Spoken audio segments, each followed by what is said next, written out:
Hello everyone. Before we start, make sure to like and subscribe to the channel and leave a comment with where you're from and what time you're watching. That way, YouTube will keep showing you stories just like this one. Now, let's begin. There are places in this world where darkness doesn't just fall, it invades. Where silence isn't empty, it's waiting. The night shift is supposed to be the quiet part of the job, the hours when nothing happens, when the world finally stops demanding your attention. But what if the silence is lying to you? What if the emptiness is a mask? Tonight, we are diving into 8 deeply disturbing night shift horror stories, real feeling accounts from people who were alone, or thought they were alone, until 3 a.m. changed everything. These are the stories that make you look over your shoulder at 2 a.m. Stay with me until the end, because the last one, I'm still not sure how that person survived.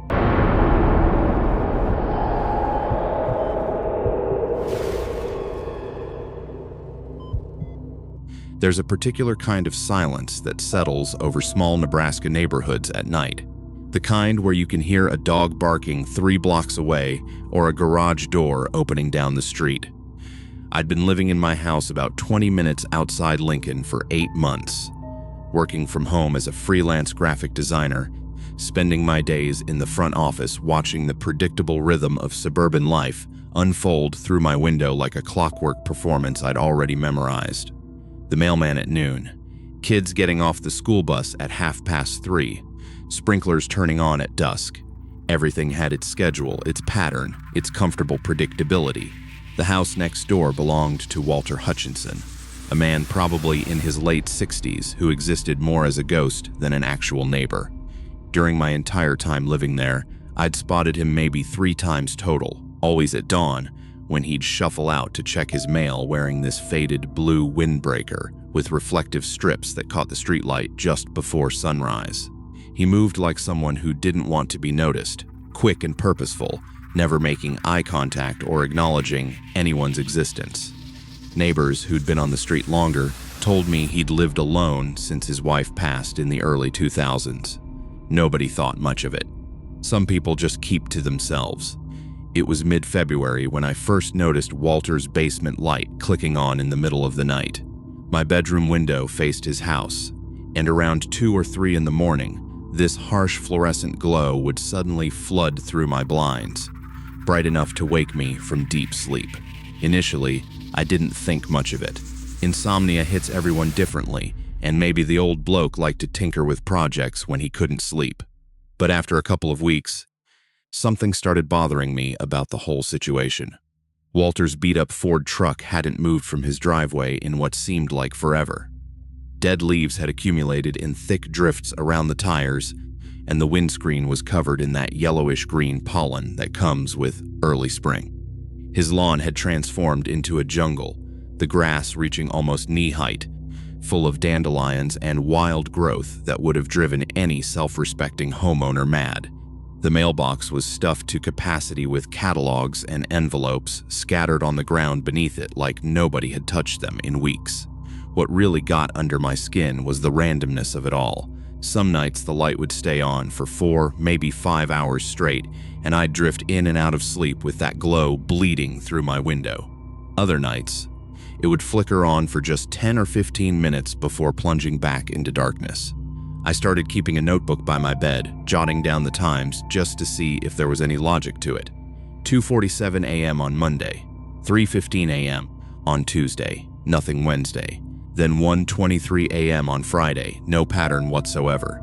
The strangest part was that I never saw any other lights in the house, not the kitchen, not the lounge room, not even the porch light when he'd supposedly be going down to the basement. Just that single rectangular window glowing like some kind of beacon in the night, casting long shadows across his overgrown yard. By the 3rd week of this, I couldn't ignore how wrong everything felt. Walter's house looked abandoned in every way except for that basement light. Spiderwebs had formed across his front door, thick and undisturbed. A package from Amazon had been sitting on his porch for at least 10 days. The cardboard warped from rain and sun. Even his rubbish bins hadn't been moved to the curb in over a month. I knew because I'd been paying attention, watching from my office window during the day, trying to catch any sign of life. The neighbors on the other side, the Johnsons, mentioned they hadn't seen Walter either when I casually brought it up while getting my mail, but nobody seemed particularly concerned.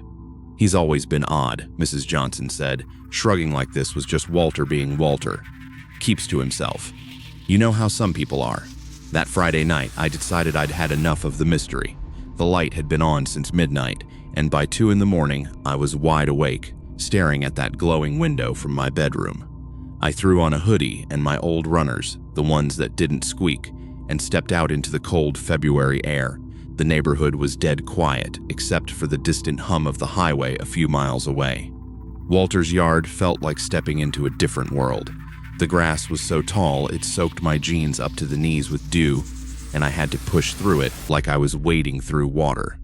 The closer I got to his house, the louder my heartbeat seemed, thundering in my ears. I wasn't planning anything illegal, I told myself. Just wanted to peek through the basement window, maybe see what was causing that light. The window sat at ground level, one of those narrow rectangular ones that most basements have, and it was cracked open about an inch, letting out a thin line of bright white light and the faint sound of something I couldn't quite identify. Maybe a fan or some kind of machinery.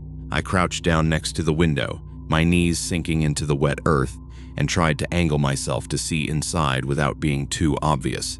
The glass was dirty, covered in spots of mud and dust, but through the grime I could make out part of the basement. What I saw made my whole body go rigid. The walls were covered, absolutely covered in photographs. Not family photos or artistic shots, but what looked like surveillance photos. People walking, sitting in cars, entering buildings, all taken from a distance with a telephoto lens. They were pinned up with red thumbtacks in neat rows, hundreds of them, maybe thousands. Some had writing underneath in black marker that I couldn't read from my angle, but what made my throat close up was recognizing some of the faces. There was Janet from the coffee shop downtown, the one who always remembered my order. There was Mr. Castellano, who taught at the local high school. There was even a photo of the teenage kid who delivered newspapers on Sunday mornings. My legs were trembling as I shifted position to get a better view. And that's when I saw the far wall, the one with the larger prints. These weren't just random surveillance shots. These were photos of people who'd been in the news recently. Their faces familiar from missing person posters I'd seen around town and on social media. Amanda Reeves, the university student who'd vanished from campus 3 months ago. Douglas Harper, the accountant whose car was found abandoned by the river in January. Sophia Mendez, the nurse who never showed up for her shift at the medical center and hadn't been seen since. Their photos were arranged in a timeline with dates written underneath, some dating back years. Below each missing person's photo was a series of other shots, them at grocery stores, walking their dogs, sitting in their cars at red lights. The level of documentation was insane. Like Walter had been tracking these people for weeks or months before they disappeared. In the corner of the basement, I could see what looked like file boxes, dozens of them labeled with years going back to at least 2010. The sound of a door creaking from inside the house sent a jolt of pure panic through me. I dropped flat against the wet ground, my cheek pressed into the mud, not daring to breathe. Through the thin crack of the window, I could hear footsteps, slow, deliberate, moving across the basement floor. Then a voice, Walter's voice, but different from the few times I'd heard him speak before.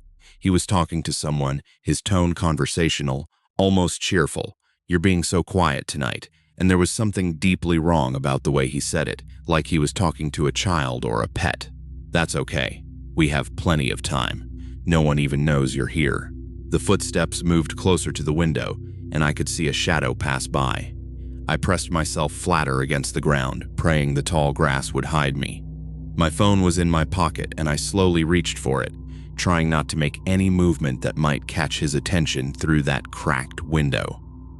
Just as my fingers wrapped around my phone, Walter's footsteps stopped directly above me on the other side of the window.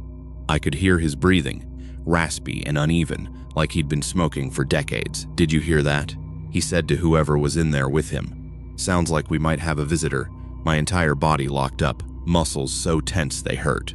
Through the tiny gap, I could see his feet in worn brown slippers standing maybe 2 feet from the window, He stood there for what felt like hours, but was probably only 30 seconds, then walked away, his voice getting fainter. No, probably just a raccoon. They've been getting into everything since nobody's been cutting this grass.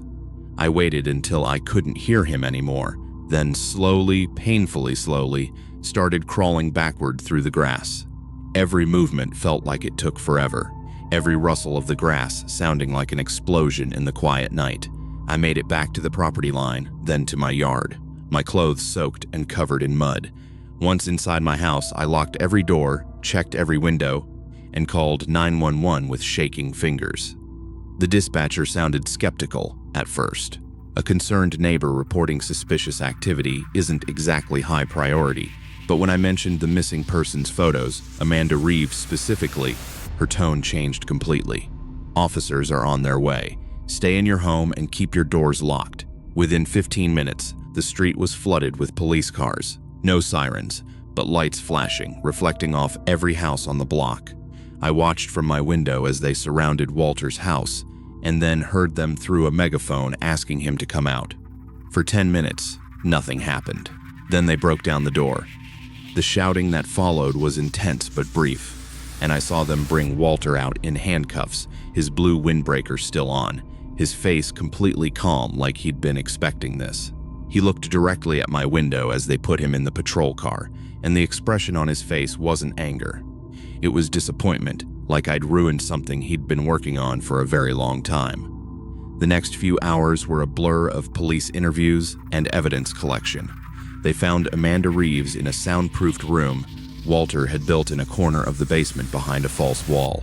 She was alive, dehydrated, and traumatized, but alive and had been there for 6 days. The other missing people weren't as fortunate. The police found remains buried in various locations throughout the county based on detailed maps Walter had kept in those file boxes. Turned out he'd been doing this for 13 years, selecting people who fit specific criteria he'd written out in notebooks they recovered. He worked as a night security guard at a warehouse for decades before retiring, a job that taught him about surveillance, about watching, about patience. The photos on his wall represented years of stalking, and the police counted at least 47 victims, though they suspected there were more. Walter had been using his basement as what investigators called a collection point, keeping victims there before moving them to secondary locations. They never let me see the full extent of what they found in that house. But the detective who interviewed me said I'd saved Amanda's life and potentially prevented more disappearances. Walter Hutchinson pleaded guilty to avoid the death penalty and got multiple life sentences without parole. The house next door was eventually demolished after sitting empty for a year, and now there's just an empty lot there that nobody wants to build on. Sometimes at night, I still wake up around 2 or 3 in the morning, and I find myself looking out the window at where that basement window used to be. The neighborhood returned to its quiet routine. Mailman at noon, kids off the bus at 3:30, sprinklers at dusk. But I can't forget Walter's voice that night, talking to Amanda in the basement, or the way he looked at me as they drove him away. I've thought about moving, but somehow staying feels like bearing witness to what happened here, making sure people remember. Because the scariest part wasn't discovering what Walter was doing. It was realizing he'd been doing it for over a decade while we all lived our normal lives right next door, never suspecting that our boring, quiet neighborhood was hiding something so evil. The scariest part wasn't discovering what Walter was doing. It was realizing he'd been doing it for over a decade while we all lived our normal lives right next door, never suspecting that our boring, quiet neighborhood was hiding something so evil. And the most terrifying revelation wasn't just the false wall or the file boxes. It was a single, handwritten note the police found pinned to the very top of Amanda's timeline. It was written in Walter's meticulous, tiny script. It read, "Project complete. The collection is ready for the next phase." What was the next phase? The police never found out.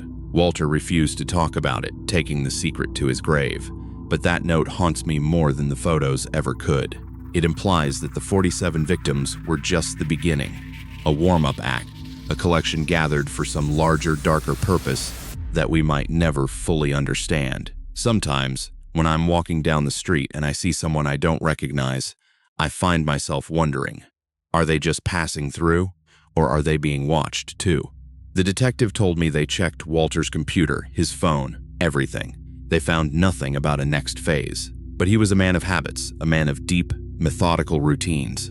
He wouldn't have written it down unless he had a system, a plan that was supposed to continue, and the thought that somewhere out there, maybe in another small town, maybe in a basement just like Walter's, someone is still keeping a notebook, still pinning up photos, still waiting for the right moment. It keeps me awake at night.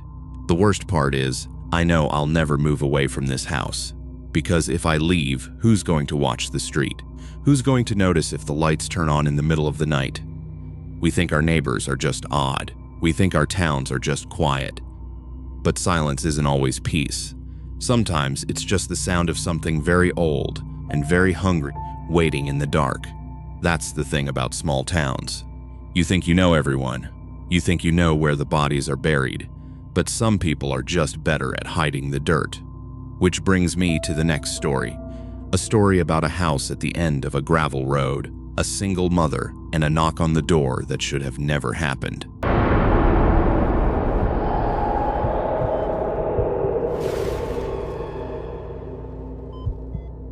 My daughter Haley had just turned 3 that September, and we were still adjusting to life in this old house outside Stillwater. At 24, raising her alone felt overwhelming most days, especially after her dad disappeared 6 months earlier without even a goodbye text. We'd found this place through a coworker at a local supermarket. 2 bedrooms, peeling white paint, sitting at the end of a gravel road about 2 miles from anybody else. The isolation didn't bother me much since the rent was only $400 a month, and there was a decent backyard surrounded by tall prairie grass and scraggly oak trees that creaked against the roof on windy nights. Most evenings followed the same routine. Pick up Haley from my mom's place after work, make something simple for dinner, fight through bath time while she splashed water all over the bathroom floor, then read her exactly 3 stories before she'd finally close her eyes around 8:30. That particular evening in early October started exactly like that. Chicken nuggets shaped like dinosaurs, bubbles everywhere during her bath, and her favorite book about a rabbit who gets lost in the woods. After tucking Haley in with her stuffed elephant named Peanut, I collapsed onto our second-hand couch with some reheated coffee and my phone, grateful for a few minutes of quiet. The house had this way of settling at night, little pops and creaks that I'd gotten used to over the past 4 months of living there. But around 9:15, I heard something different coming from the kitchen.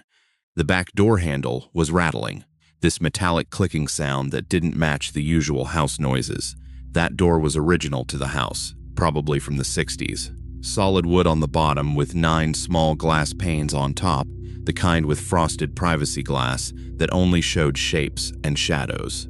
The deadbolt barely caught in the frame anymore, and I kept meaning to ask the landlord to fix it. For maybe 30 seconds, I sat there listening to that handle jiggle, telling myself it had to be the wind. Then everything went quiet for a moment, and that's when I heard them. 3 heavy knocks, slow and deliberate, each one making the glass panes vibrate slightly. Through the doorway to the kitchen, I could see the edge of that door, and a dark shadow moved across those frosted panes, blocking out the dim porch light. The shadow wasn't moving like someone just passing by or a delivery person checking addresses. It lingered there, shifting slightly from side to side, like whoever it was kept leaning in to peer through different panes of glass.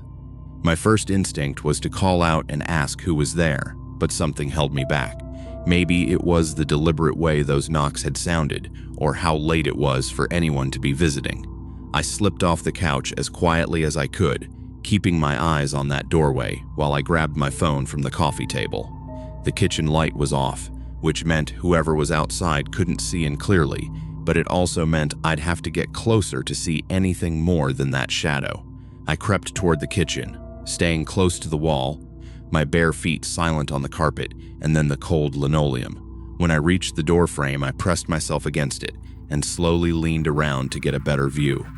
The shadow had moved to the far left pane now, and I could make out what looked like hands cupped around someone's face, trying to see inside. That's when the handle started turning. Not rattling anymore, actually turning slowly, testing whether the door was locked. The deadbolt held, but I could hear it straining against the frame, that old wood creaking under pressure. I pulled back from the doorway and held my breath, thumb hovering over my phone's emergency call button. The turning stopped, followed by silence that stretched for maybe 10 seconds. Then came a different sound, scratching like metal on wood, coming from lower on the door near the handle. Whoever was out there wasn't knocking anymore. They were working at something, and the systematic nature of those sounds made my chest tighten. I thought about Haley sleeping in her room just down the hall, completely unaware, clutching Peanut with her mouth slightly open the way she always slept. The scratching continued for another minute before stopping abruptly, and the shadow disappeared from the glass panes. But I didn't hear footsteps walking away on the wooden porch, or crunching on the gravel path that led to our driveway. I stayed frozen against that wall for what must have been 5 minutes just listening. The refrigerator hummed its usual tune. The oak tree outside scraped against the roof, but nothing from the back porch. My mind raced through possibilities. Maybe it was someone drunk who got the wrong house or teenagers playing a prank, though we live too far out for random pranks. Then I remembered something that made my mouth go dry. The previous tenant, an older woman named Dolores, according to my landlord, had moved out suddenly after living here for years. He'd been vague about why, just said she needed to be closer to family. I'd found some of her mail still coming to the house, even some prescription bottles in the medicine cabinet that I'd thrown away. What if someone was looking for her? Someone who didn't know she'd moved? Or worse, what if they did know and thought a young woman living alone would be an easier target? A soft thud from the side of the house snapped me back to the present. My bedroom window faced that direction, and it was cracked open about 2 inches to let in the cool night air. I backed away from the kitchen doorway and hurried down the hall, still trying to stay quiet. Phone clutched in my hand with 911 already typed but not called. I reached my bedroom door and slowly pushed it open, peering into the darkness. The window screen was moving slightly, pushed inward like something had pressed against it from outside. Through the gap under the raised window, I could hear breathing, slow, controlled breaths that definitely weren't wind. Someone was standing right outside my bedroom window, probably on the old wooden crate I'd left there from when I'd been trying to fix the gutter. The breathing continued, steady and patient, and then I heard fingers running along the screen, testing its edges, looking for a way to pop it out of the frame. Every instinct screamed at me to grab Haley and run. But run where? My car keys were on the kitchen counter right by that back door where this had all started. The front door was in the living room, but it led out to the same gravel driveway where this person could easily see us. I pressed call on my phone, turning the volume down as low as possible while the dispatcher answered, whispering as quietly as I could. I gave our address, 4782 County Road 51, and explained someone was trying to break in. The dispatcher, a woman with a calm voice, told me deputies were on their way, but it would be at least 15 minutes given our location. 15 minutes. The fingers stopped moving along the screen, and I heard the wooden crate creak as weight shifted on it. Then came a sound that nearly made me scream, the window itself being pushed up slow and careful. I'd forgotten to lock it after opening it earlier, and now it was sliding up inch by inch, the old wood frame groaning softly. I backed out of the bedroom and rushed to Haley's room, scooping her up as gently as I could while she stayed deep in sleep. She mumbled something about pancakes, but didn't wake up, her small body warm and limp in my arms, carrying her and Peanut. I went to the bathroom, the only room in the house with a lock on the door, even if it was just a flimsy push-button one. I locked us in and sat on the closed toilet lid with Haley in my lap, rocking her slightly to keep her asleep, while listening to every sound in the house. The dispatcher stayed on the line, asking for updates in a hushed voice that I could barely hear. From the bathroom, I heard my bedroom window slide the rest of the way open, then nothing for about 30 seconds. After that came the unmistakable sound of feet hitting my bedroom floor. 2 soft thuds as someone climbed inside. The footsteps were careful but not silent. Work boots maybe moving across my bedroom toward the hallway. They paused at my doorway and I held Haley tighter, praying she wouldn't wake up and make any noise. The footsteps moved down the hall toward the kitchen, and I heard drawers being opened, not ransacked, but searched through methodically. The silverware drawer rattled. Then the junk drawer where I kept batteries and random screws. Cabinet doors opened and closed with careful precision. This wasn't some desperate burglar grabbing valuables. This person was looking for something specific. The dispatcher whispered that deputies were 8 minutes out, and I whispered back what was happening. She told me to stay where I was. Keep the door locked. Don't engage. Like I had any intention of confronting whoever this was while holding my 3-year-old. The searching sounds moved to the living room. I could hear the coffee table being moved, couch cushions being lifted.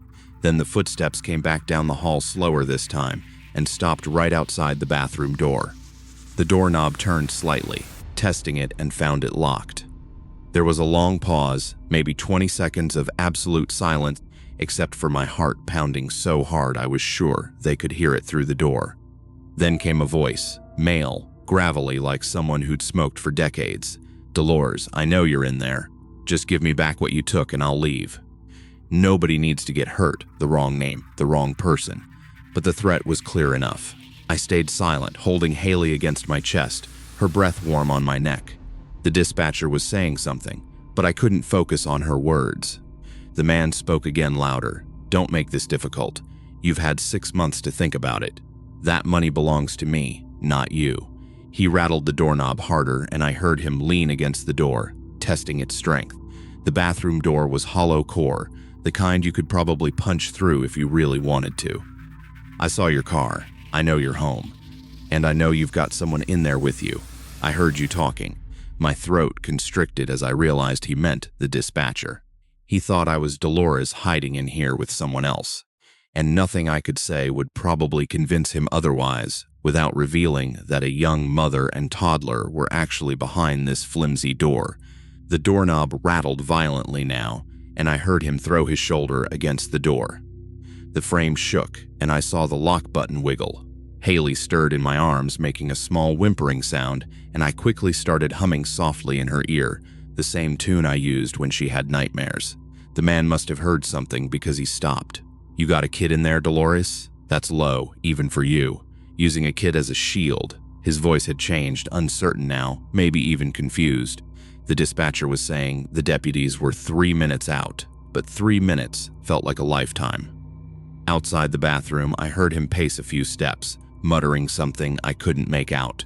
Then his footsteps moved quickly down the hall toward my bedroom, the window he'd come through. I heard him climbing back out, the wooden crate scraping against the house siding, and then feet hitting the ground outside. Still holding the phone, I whispered to the dispatcher that he was leaving through the bedroom window. She told me to stay put until deputies arrived. Don't leave the bathroom no matter what. 2 minutes later, I heard sirens in the distance, growing louder as they turned onto our gravel road. The dispatcher confirmed they were pulling up to the house, and only then did I finally breathe properly. Haley woke up when the deputies knocked on the front door, confused and cranky, asking why we were in the bathroom. I carried her out, legs shaking so badly I could barely walk, and let the officers in. They searched the entire property with flashlights while one deputy, a young guy named Officer Brennan, took my statement. When they checked the back door, they found deep pry marks all around the deadbolt and frame. He'd been working at it with some kind of tool before moving to the window. On my bedroom floor, they found muddy boot prints and, strangest of all, an old photograph that must have fallen from his pocket. It showed Dolores, recognizable from the mail I'd seen, standing next to a man who looked like he could have been her son or nephew. Officer Brennan bagged it as evidence and said they'd try to track down Dolores to figure out what this was about. They stayed until dawn, and I spent the rest of that night packing our things. We moved in with my mom the next day, and I never went back except to get the rest of our stuff, with my brother and cousin present. The landlord said he understood and didn't charge me for breaking the lease. I found out later from Officer Brennan that they'd located Dolores in Arkansas. She'd apparently been taking care of her adult son with mental health issues who'd been stealing from people to feed a gambling addiction. She'd taken his stash of stolen cash when she left, trying to return it to victims, but he'd tracked her down to the wrong place. They arrested him 2 weeks later at a motel near Tulsa. I still check every lock twice before bed. And Haley, now 5, doesn't understand why Mommy doesn't like it when people knock on doors after dark. Sometimes, the wrong knock on the wrong door is just the beginning. But what happens when the door is already open and the darkness is already waiting inside? The next story takes us 40 miles outside of Billings to a farmhouse where the silence was anything but peaceful.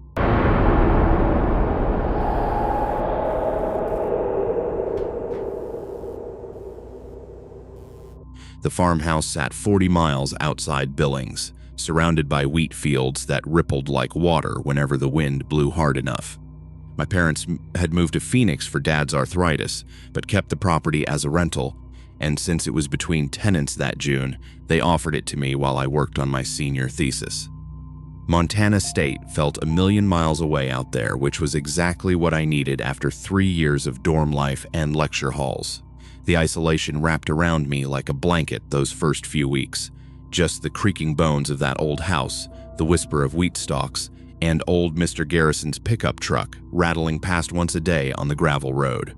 12 acres of nothing but peace, with the nearest real neighbor a half-mile away. My laptop and a stack of research books took over the kitchen table, and I fell into a routine that felt almost meditative.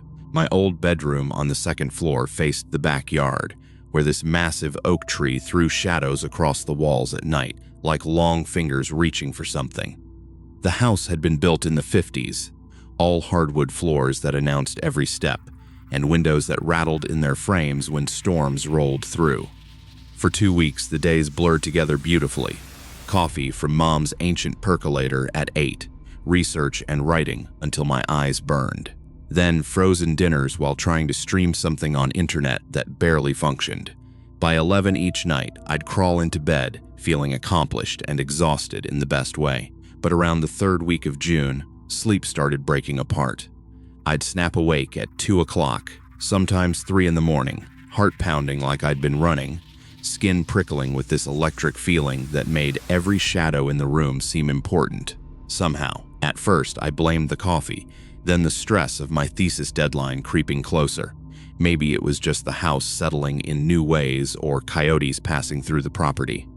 Dad had mentioned they sometimes came close to the house hunting for mice in the barn, but the feeling kept getting stronger, more specific. It wasn't just waking up anxious.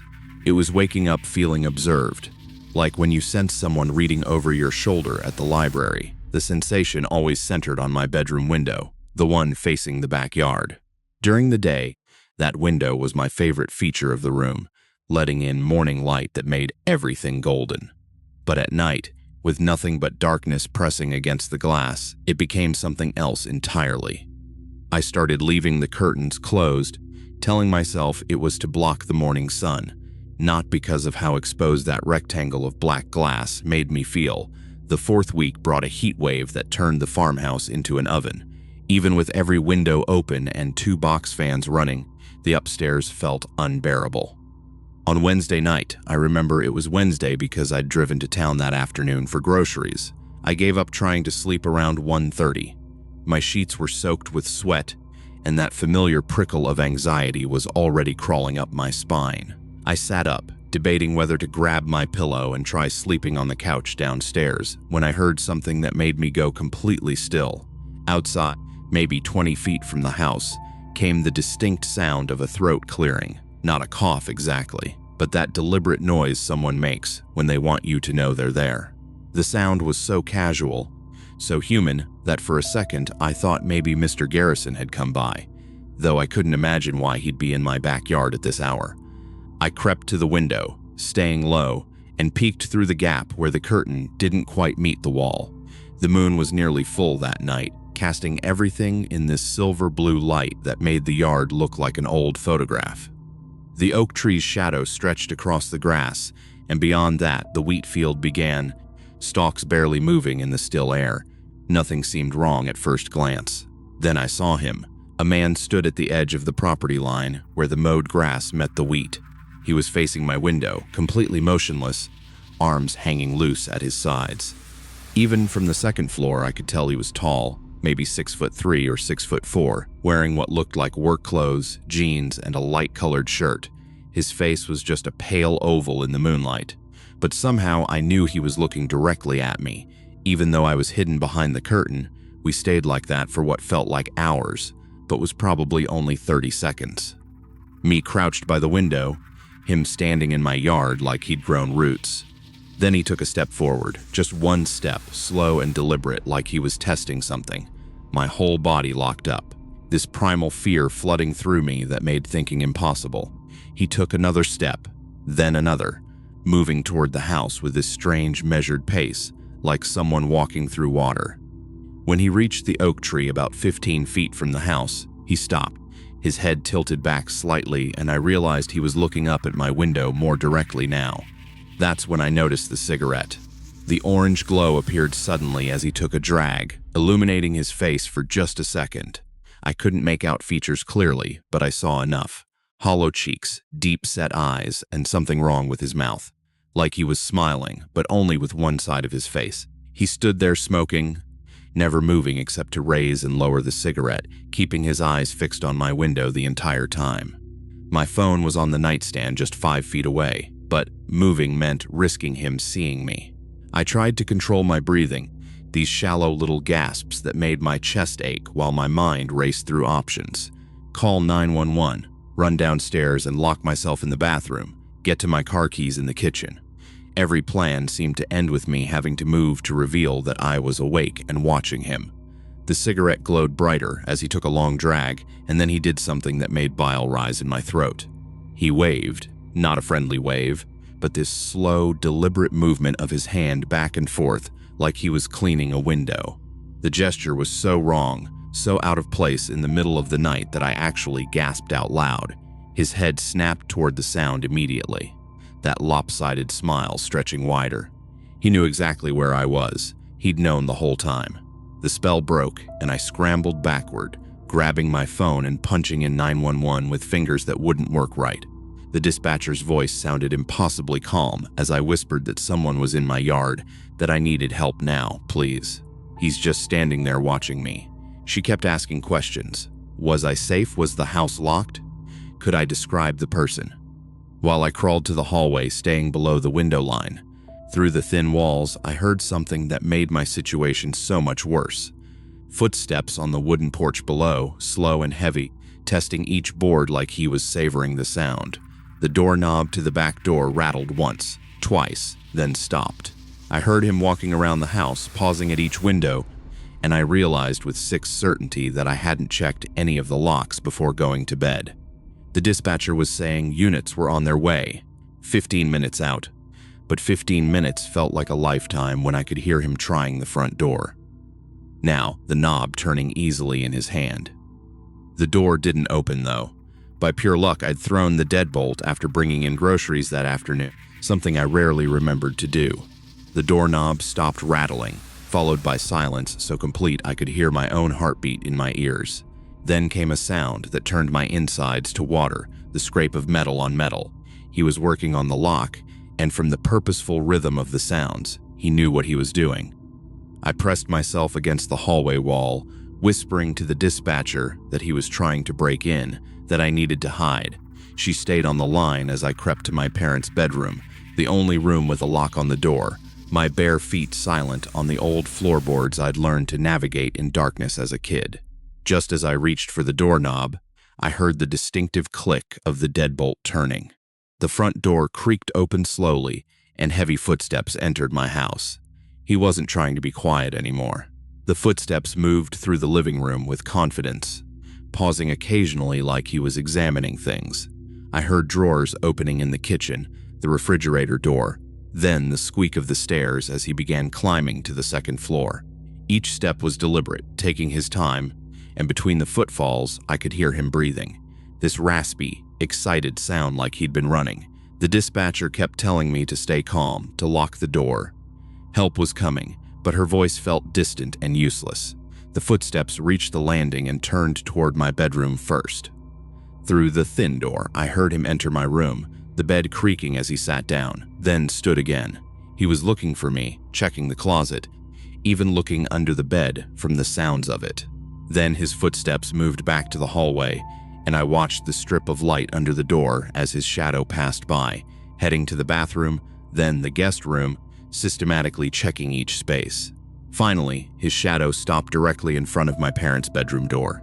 The doorknob turned slowly, meeting the resistance of the lock. Silence for a moment, then a soft laugh, not quite normal, more like air being forced through clenched teeth. He knocked 3 gentle taps like he was visiting a friend. "I saw you watching me," he said, and his voice was worse than I'd imagined, smooth and conversational with this underlying wheeze like damaged lungs. That's rude, watching people. Another knock harder this time.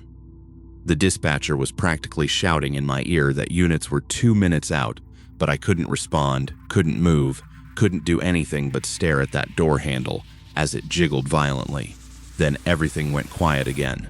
His shadow moved away from the door, and I heard him walk back toward the stairs, but he didn't go down. Instead, he sat on the top step. I knew that particular creak from years of sneaking in after curfew. He was waiting, and somehow that was worse than if he'd kept trying to get in. Sirens finally pierced the night, growing louder as they turned onto the gravel road. The man stood immediately, taking the stairs 3 at a time from the sound of it, his boots thundering through the house. The back door slammed so hard that something fell in the kitchen and shattered. Through the bedroom window, I saw him sprint across the yard, that tall figure moving with surprising speed toward the wheat field. He paused at the property line, turning back to look at the house one more time as red and blue lights flooded the driveway. Then he disappeared into the wheat, the stalks swallowing him like he'd never existed at all. The police found me 20 minutes later, still locked in that bedroom, still clutching the phone. They searched for hours with dogs and flashlights, but all they found were boot prints in the dirt and 5 cigarette butts arranged in a perfect line beneath my bedroom window, like he'd been there multiple nights watching, waiting for the right moment. I left that same morning, threw everything in my car while the cops were still processing the scene, stayed with a friend in Bozeman for the rest of the summer, and never went back to that farmhouse alone. The police never caught him. They increased patrols in the area for a few weeks, told me he was probably some drifter who'd moved on. But I knew better. 2 months later, my parents sold the property to a developer who turned it into 3 suburban lots. The new houses have security systems, motion lights, cameras, all the things that might have helped me sleep that night. Sometimes I Google the address, looking at the street view of those modern homes where our farmhouse used to stand. The oak tree is gone too, cleared for a swimming pool. But I know if I drove out there at night, if I stood where my bedroom window used to be, I'd still feel him watching from somewhere in the darkness, patient as a spider, waiting for another window, another person to notice him standing in their yard. The most unsettling part wasn't just the break-in itself. It was the way he acted once he was inside. He didn't steal anything. He didn't try to hurt me, not physically anyway. He just looked. He examined my life, my room, my bed, with this terrifying casual intimacy, and the cigarette butts, 5 of them, arranged in a perfect line. That wasn't the act of a desperate addict or a random drifter. That was a ritual, a signature. It meant he'd been there before, standing in that spot, smoking while he watched me sleep, planning this exact night. It meant the night I caught him wasn't his first visit. It was just the night he decided to stop watching from the outside and finally come in to say hello. And knowing that someone studied me so closely, someone who smiled with only half his face, someone who could vanish into a sea of wheat without a trace, it makes you wonder what he's doing right now, on another farmhouse behind another window. Some stalkers stay in the shadows, others hide in plain sight. The next story takes us to a night shift that turned into a nightmare, where the person asking for help was the one you should have run from.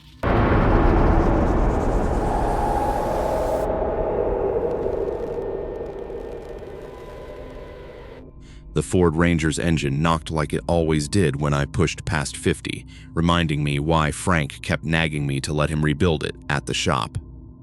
Route 19 stretched ahead through Millbrook's outskirts.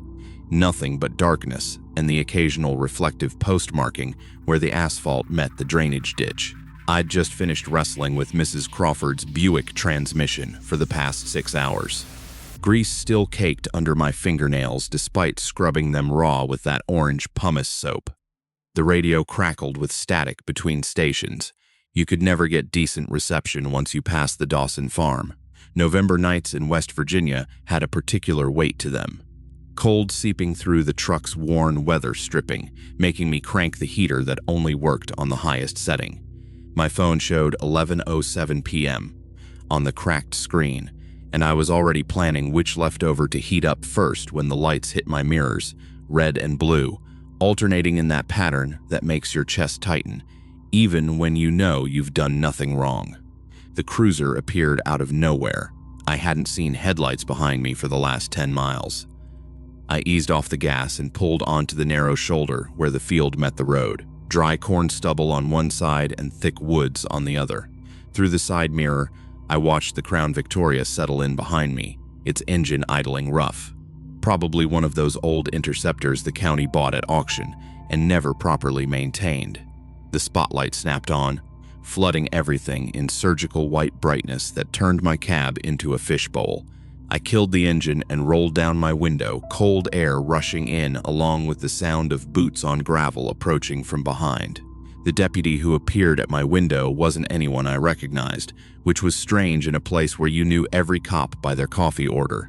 He had one of those faces that seemed assembled from mismatched parts, nose too sharp, jaw too wide, eyes set deep enough that the spotlight's glare couldn't reach them.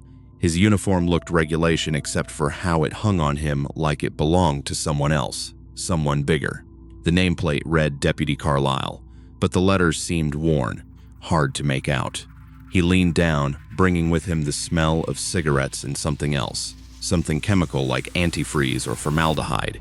His flashlight beam hit my face, then swept through the cab's interior, lingering on my toolbox in the passenger footwell.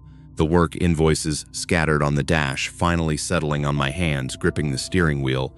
License and registration, he said.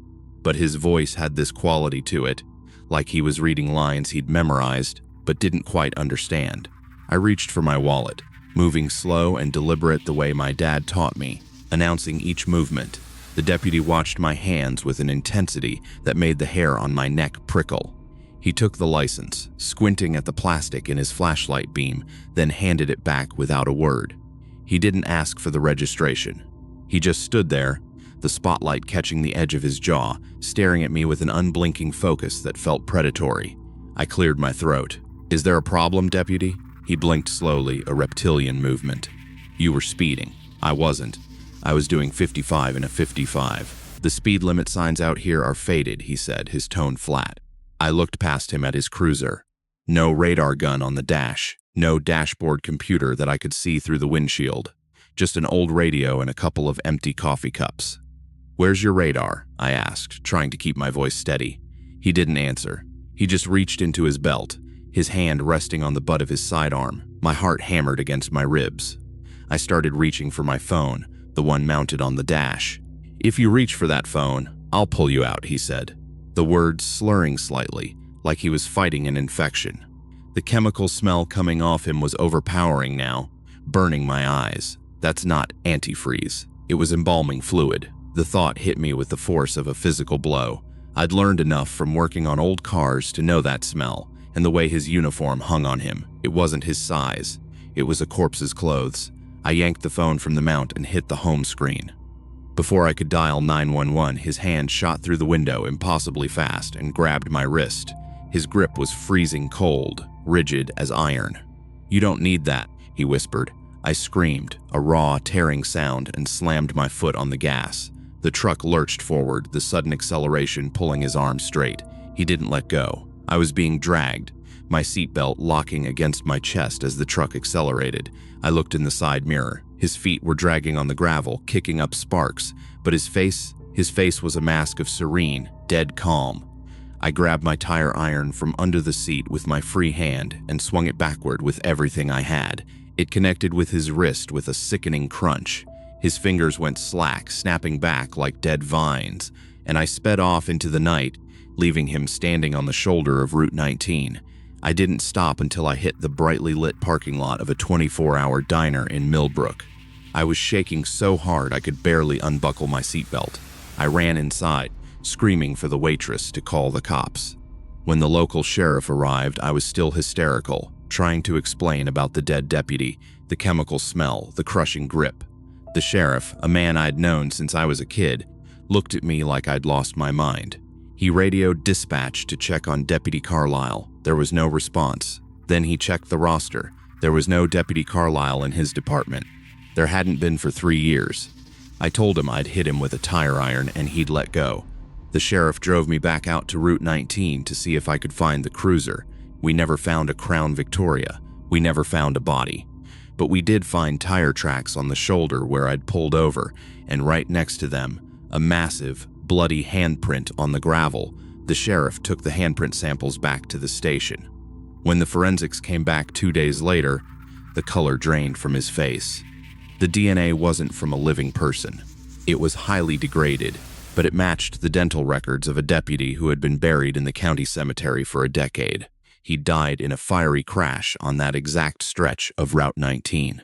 I never got a speeding ticket that night, but I do get pulled over sometimes, and every time I see those red and blue lights in my mirrors, I grip the wheel until my knuckles turn white, staring straight ahead, praying that the person walking up to my window is wearing a badge that actually belongs to them, and not a dead man's uniform. Some traps are set with sirens and lights.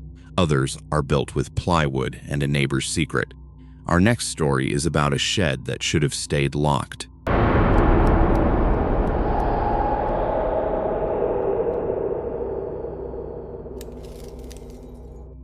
I just finished grading spelling tests that Thursday afternoon when I first heard the crying. Spring of 2018 in our little Texas town meant wildflowers everywhere and neighbors firing up their grills every weekend. I was living in my grandmother's old house on Willow Creek Drive, a street where mailboxes still had those little red flags and people actually used them. Teaching 4th grade kept me busy during the week, and at 32, I'd settled into a comfortable rhythm of lesson plans and weekend gardening.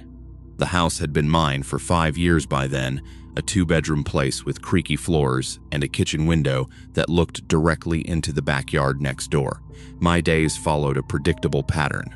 School until 3:30, home to water the tomatoes, maybe a glass of wine on the porch while watching the neighborhood kids race their bikes before dinner.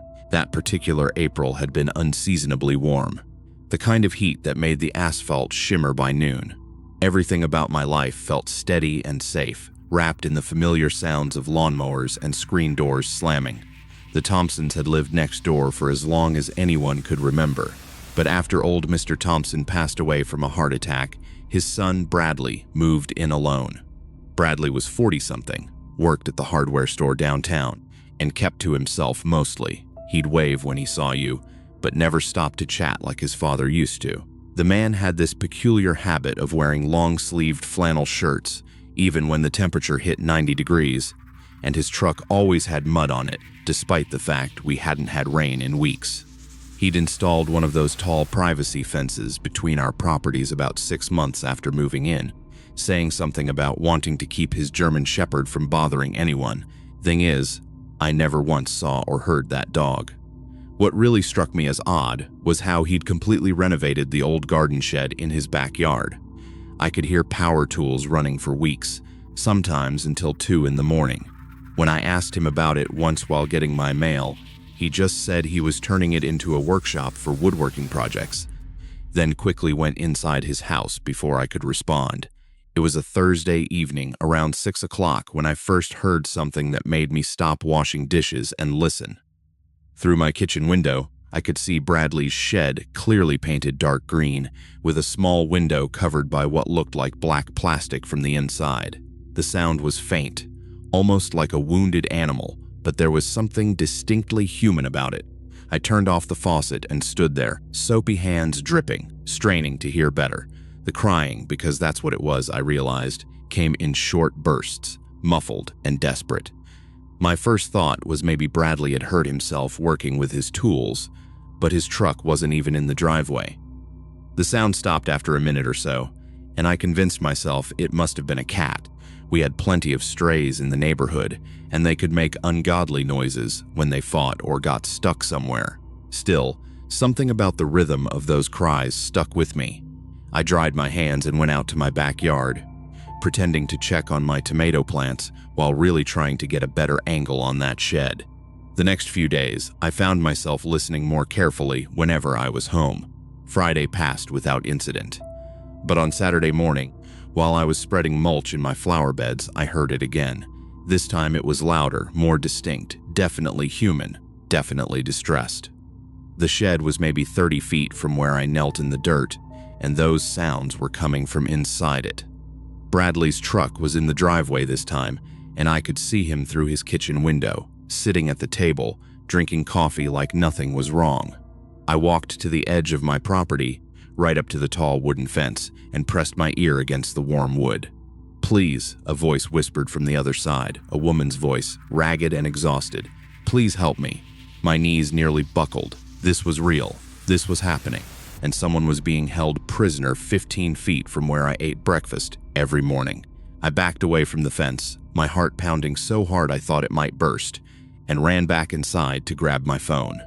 I dialed 911, whispering so low the operator could barely hear me. I told her about the shed, the crying, the voice, everything. She asked if I was sure. I told her I was positive. She said to stay inside, not to approach the shed, and that they were dispatching a unit immediately.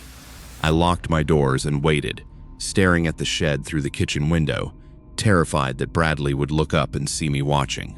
10 minutes later, 2 patrol cars rolled up the street, slow and quiet. They parked in front of Bradley's house.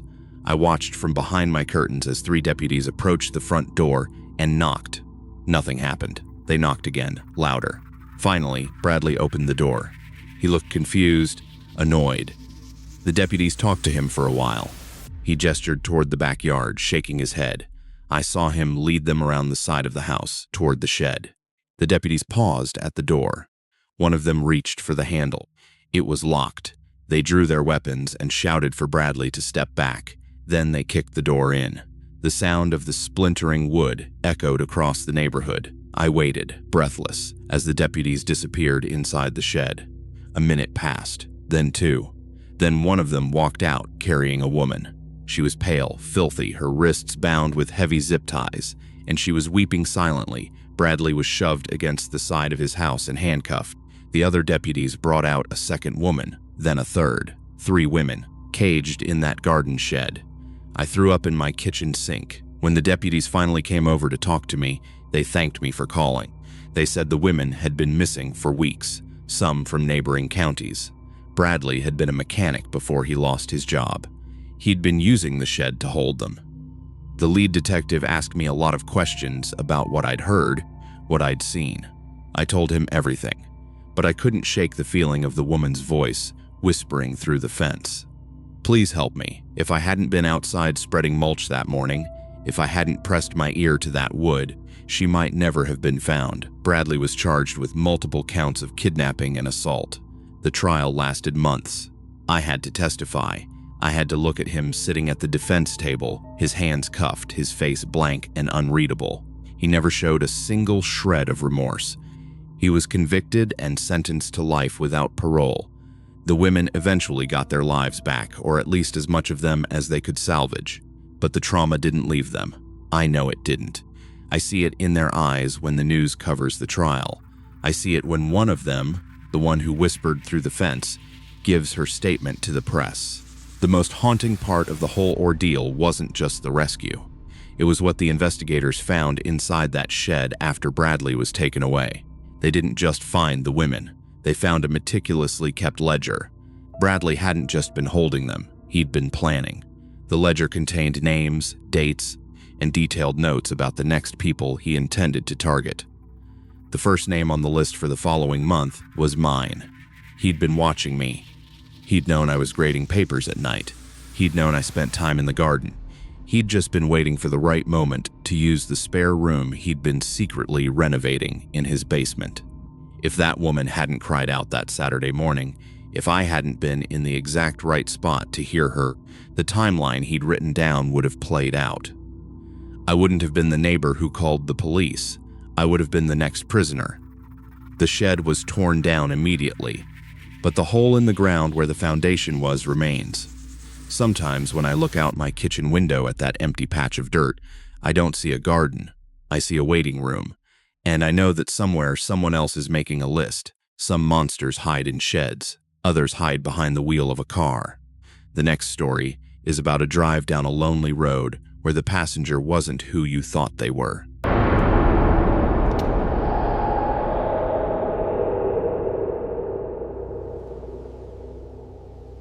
I was driving home from a late shift at the diner in rural Kentucky. The pay wasn't great, but it gave me enough to cover rent on my little duplex and keep food in the fridge. Nights there had their own rhythm. Truckers topping off their rigs, regulars grabbing cigarettes, and the occasional drifter passing through. I got used to the hum of the soda machine, the buzzing neon sign that never stayed fully lit, and the kind of silence that settled between customers when the hours stretched too long. One night started out the same as any other. I stocked the cooler, swept the floors, and leaned against the counter, scrolling on my phone whenever things slowed down. Around midnight, I noticed an older sedan pulling into the lot. The headlights washed over the windows before it circled once and rolled back onto the road. At first, I didn't think much of it. People miss the entrance all the time, or they realize they're low on cash and drive off. But then, maybe 20 minutes later, the same car came through again, looping around slow enough that I could see the driver's face.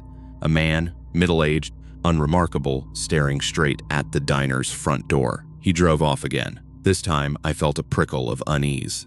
I locked the front door, checked the back exit, and kept an eye on the parking lot through the blinds. An hour passed. Nothing. I finished my shift, clocked out, and walked to my car. The lot was empty except for my beat-up Honda and the sedan, parked at the far end of the asphalt, its engine idling. The driver's door opened, and the man stepped out. He started walking toward me. I didn't run. I walked faster, unlocking my car and getting in, hitting the lock button before I'd even fully closed the door. I turned the key and pulled out of the lot, keeping an eye on him in the rearview mirror. He stopped at the edge of the pavement, watching me go. I drove the entire 20 miles to my apartment with one eye on the mirror. He wasn't following. But the feeling of being watched didn't leave me. I parked in the lot, hurried inside, and double-locked the deadbolt. I told my roommate about it over a late-night snack, and she told me I was probably just being paranoid. Drifters check out places all the time, she said. They just get weird and move on. I tried to believe her. I went to bed, but I didn't sleep. The next night, I was walking to my car after my shift when I saw it again. The same sedan, parked across the street from my apartment building. The engine was off, but I could see the silhouette of the driver behind the wheel. I turned around and walked back inside, my heart hammering. I called the non-emergency police line and reported a suspicious vehicle. An officer came by the next day, looked at the street, and told me he couldn't do much unless the guy actually did something. He just parked on a public street, the officer said. I started parking my car inside the garage, even though it cost an extra $50 a month. I changed my route to the diner. I stopped walking to my apartment at night. I lived in a constant state of low-grade terror, jumping at every shadow, scanning every car. Then, on a Tuesday night, it happened. I was leaving the diner, walking quickly to my car, my keys laced between my fingers. As I approached my vehicle, I saw someone sitting in the driver's seat. It wasn't the older sedan. It was my car. The man was in my car. I froze on the sidewalk. He was looking at me through the windshield, a slow, predatory smile spreading across his face. He unlocked the door and got out, leaving my car running. He started walking toward me. This time, I didn't hesitate. I screamed and bolted back into the diner, locking the door behind me. The man stopped on the sidewalk, looking at the locked door, then turned and walked away into the night. I called 911 immediately. 2 officers arrived, and one of them followed me back to my apartment. The other stayed at the diner. They found my car abandoned a few blocks away, engine off, keys in the ignition. They ran the plates and found out the car had been reported stolen from a dealership in the next town over 3 days ago. The man had been driving a stolen car, and he had been driving it around my life for days. The police never found the person who had been driving it. That detail rattled me worse than anything else. The thought that someone out there, someone who had circled me over and over, was still walking around, free, made it hard to concentrate on even the simplest tasks. Every face that came into the store became a question mark I couldn't answer. After that, I changed routines. I started parking my car right under the brightest light in the lot and asked a coworker to stay on the phone with me until I was safely inside. For weeks, I couldn't stop running through possibilities in my head. Was it a robbery that never happened? Something worse? Did they just get spooked when they realized the police were nearby? None of it added up, and not knowing became its own kind of weight I carried into every shift. People in town whispered about it for a while, but eventually, the gossip died down. I moved out of that apartment 6 months later, relocating to a different city. I never went back, but sometimes, when I'm parking my car in a new lot, I find myself checking the driver's seat of the car next to me, checking the back seats, checking the dark corners of the parking lot, because I know that for 3 days, a stranger owned my life. He decided when I went to sleep. He decided when I went to work. He decided when I was allowed to leave. And the only reason he let me go was because I saw him first. The most terrifying part of that whole ordeal wasn't just the stalking. It was a police report I read months later in a local paper in the city I'd moved to. A young woman, a waitress at a different diner, had been found dead in her apartment. The killer was never caught, but the article mentioned a witness who had seen an older sedan parked across from her building for days before the murder. The description of the sedan matched the one that had haunted my nights. The killer hadn't just been watching me. He'd been watching her, too. He'd just moved on to the next target because I'd changed my routine and made it too difficult. I wasn't the survivor of a stalking. I was just a rejected victim. And knowing that I was only alive because I was slightly harder to catch than the next girl, that's a curse I carry every single day. Some monsters follow you home. Others wait for you in the dark. The next story is about an abandoned hospital where the files weren't just old, they were alive.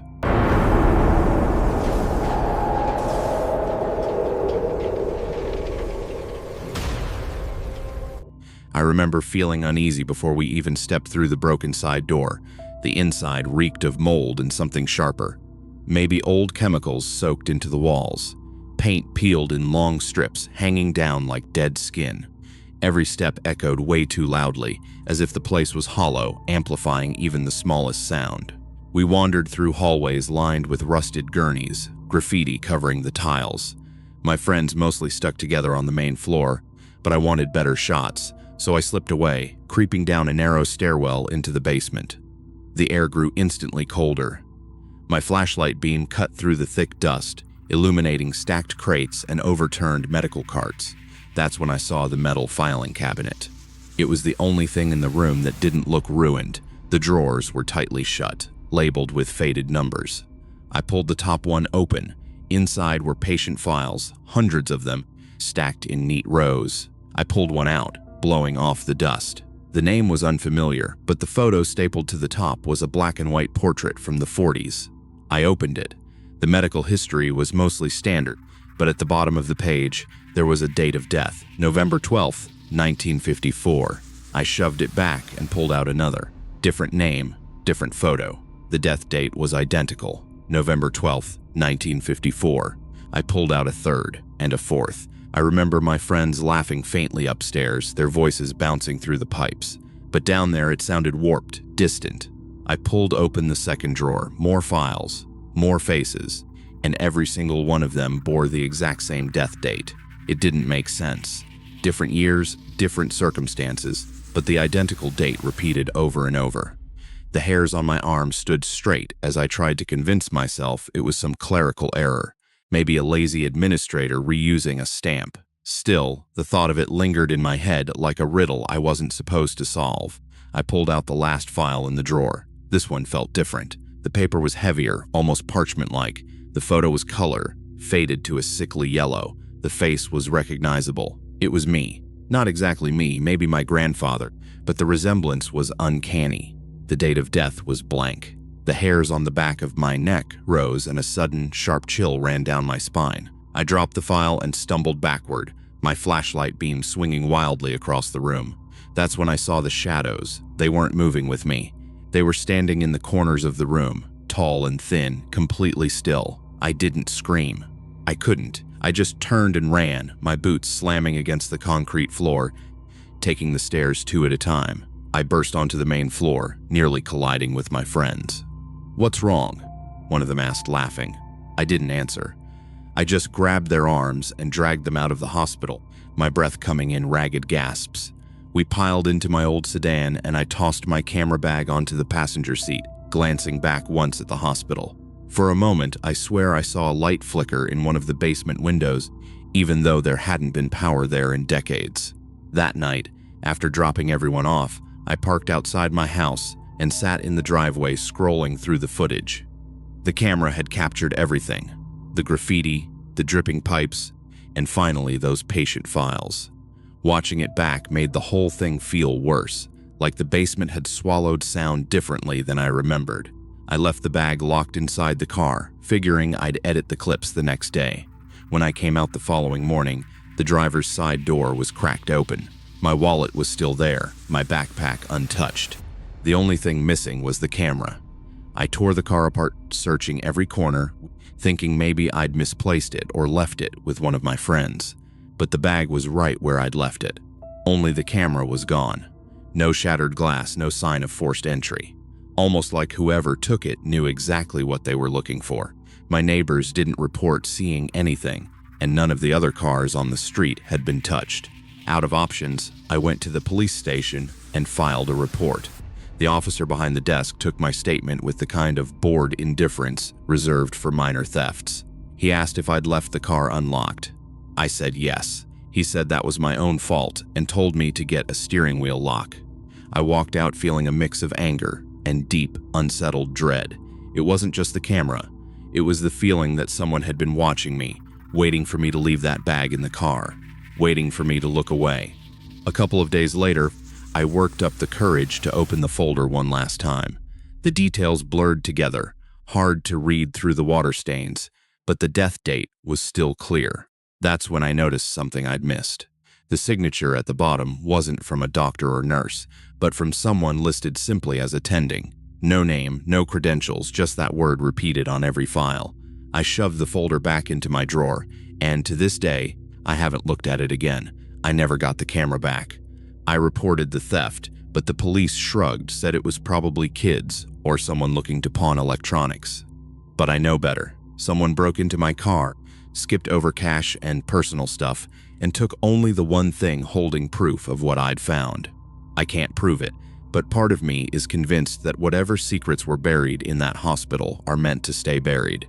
The folder is still hidden in my closet, and sometimes, late at night, I wonder if keeping it was the worst mistake I ever made.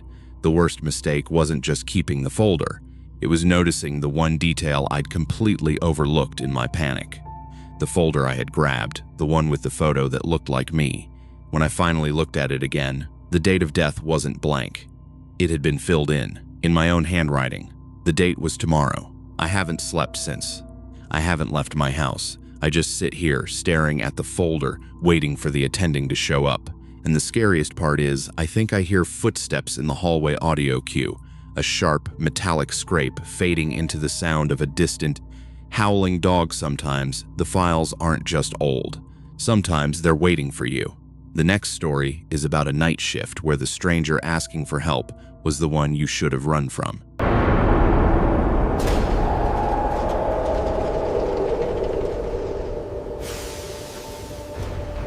That night had started out in the usual small-town way, with everyone packed into the bleachers for the weekly high school football game.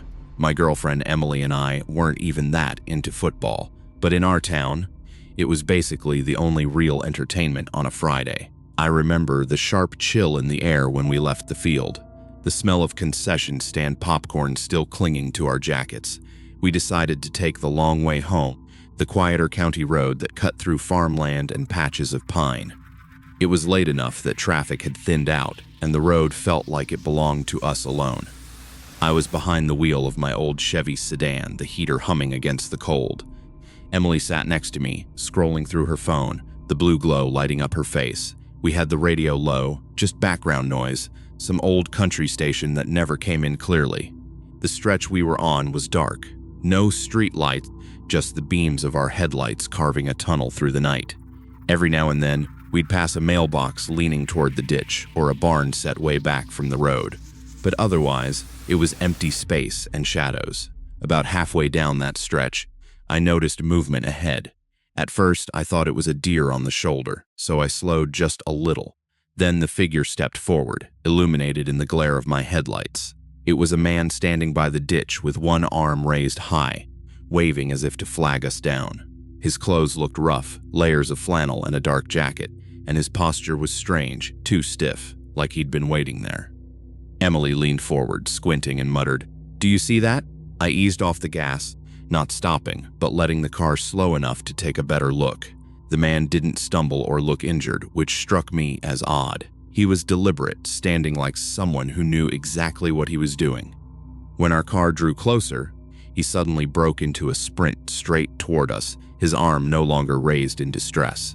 That's when I saw the metallic glint in his other hand, the unmistakable shape of a tire iron catching the light. Instinct took over, and I slammed my foot back on the gas. The tires squealed against the pavement, and the car lurched forward. In the rearview mirror, I caught a glimpse of him swinging the tire iron downward like he had actually tried to smash the windshield or grab onto the car. Emily let out this sharp gasp, clutching the side of her seat, and all I could hear for the next few seconds was the engine straining and her breathing quick. The road stretched out ahead of us like it would never end, and I didn't dare slow down. My pulse was hammering so hard it felt like it was inside my ears. For a few miles, we said nothing, just sitting in the glow of the dashboard lights, trying to process what had almost just happened. Emily finally broke the silence, her voice tight, asking if I thought we should call the sheriff's office. At first, I wasn't even sure what I had seen. Had I overreacted? Maybe he wasn't running at us, but the memory of that metal in his hand catching our headlights left no doubt. This wasn't someone broken down on the side of the road. This was someone lying in wait. We pulled into the first gas station that still had its lights on and parked near the front door under the buzzing fluorescence. I got out, legs shaky, and walked inside to ask if I could use their landline since cell service in that area was spotty. The cashier, an older guy with a long gray beard and a name tag that read Dennis, listened as I explained what had happened. His expression hardened immediately, like this wasn't the first time he'd heard something like it. He nodded slowly and said he'd make the call for us, his voice low as if he didn't want anyone else in the store overhearing. While Dennis was on the phone with the sheriff's department, Emily came in and told me her brother had texted her that there were already rumors going around about someone dangerous along that same stretch of road. She said a couple of people she knew had mentioned seeing a guy waving cars down, claiming his truck had broken down. The difference was in those stories, he'd supposedly gotten closer before anyone noticed the weapon. Hearing that made my skin prickle.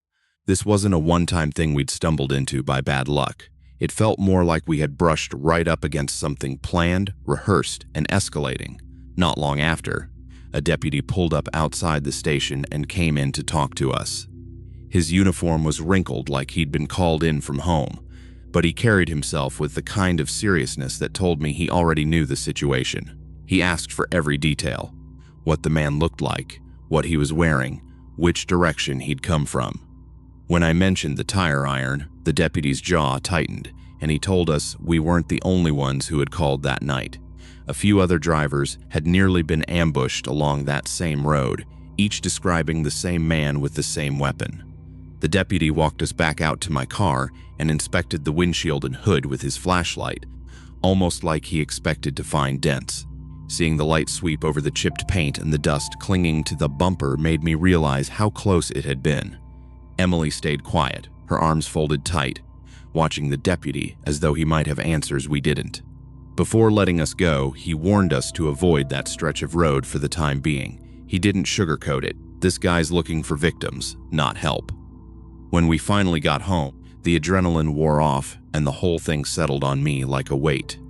I kept replaying it in my head, the way the man stood so still until we were close enough, then the sudden sprint, the flash of metal. It wasn't random. It was a trap set in a place where most people wouldn't think twice about stopping to help someone. What scared me most wasn't just what almost happened to us, but the thought of who might not have been lucky enough to hit the gas in time. To this day, I don't know if the deputies ever caught the man. I never saw anything about it in the local paper, and nobody in town brought it up after a week or two. Life just moved on like it does in small towns. But for me, that stretch of road never looked the same again.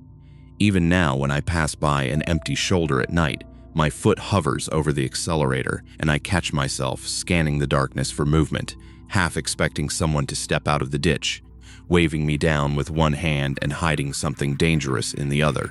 Some traps are set with sirens and lights. Others are built with plywood and a neighbor's secret.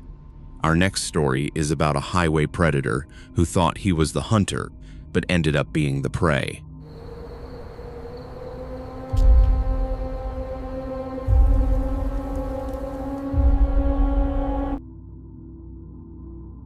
The shift always started the same way, with a suffocating stillness that settled over the isolated highway toll booth at 3 a.m., surrounded by dense pine forest and thick volumetric fog like a physical weight.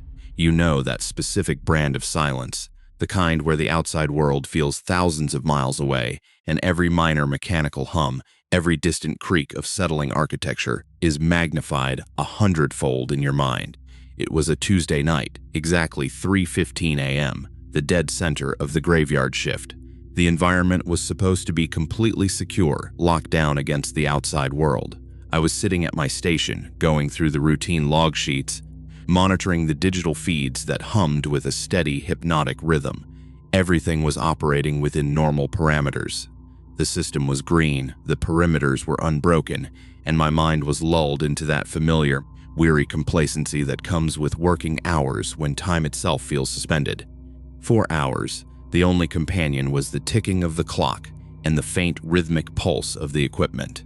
But isolation in the dead of night is a fragile construct. It creates an echo chamber where every shadow seems to stretch and every stray noise carries an ominous subtext. You tell yourself that the building is secure, that the double-locked doors and automated alarms are infallible shields against the outside world. Yet, deep down, beneath the layers of professional routine, a primal instinct whispers that solitude is merely an illusion. Every night, worker experiences that peculiar psychological shift around 3 a.m., the witching hour when human fatigue peaks and the barriers of rational thought begin to erode. You start noticing things you normally filter out during daylight hours. The hum of the fluorescent lights takes on a higher, more frantic pitch. The shadows cast by filing cabinets and equipment racks elongate, twisting into bizarre, contorted shapes that seem almost purposeful in their stillness.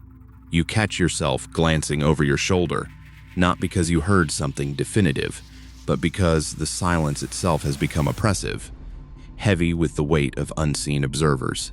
It was during this exact psychological window of vulnerability that the anomaly occurred regarding graveyard shift on an isolated highway, where cars arrive from roads that don't exist on maps.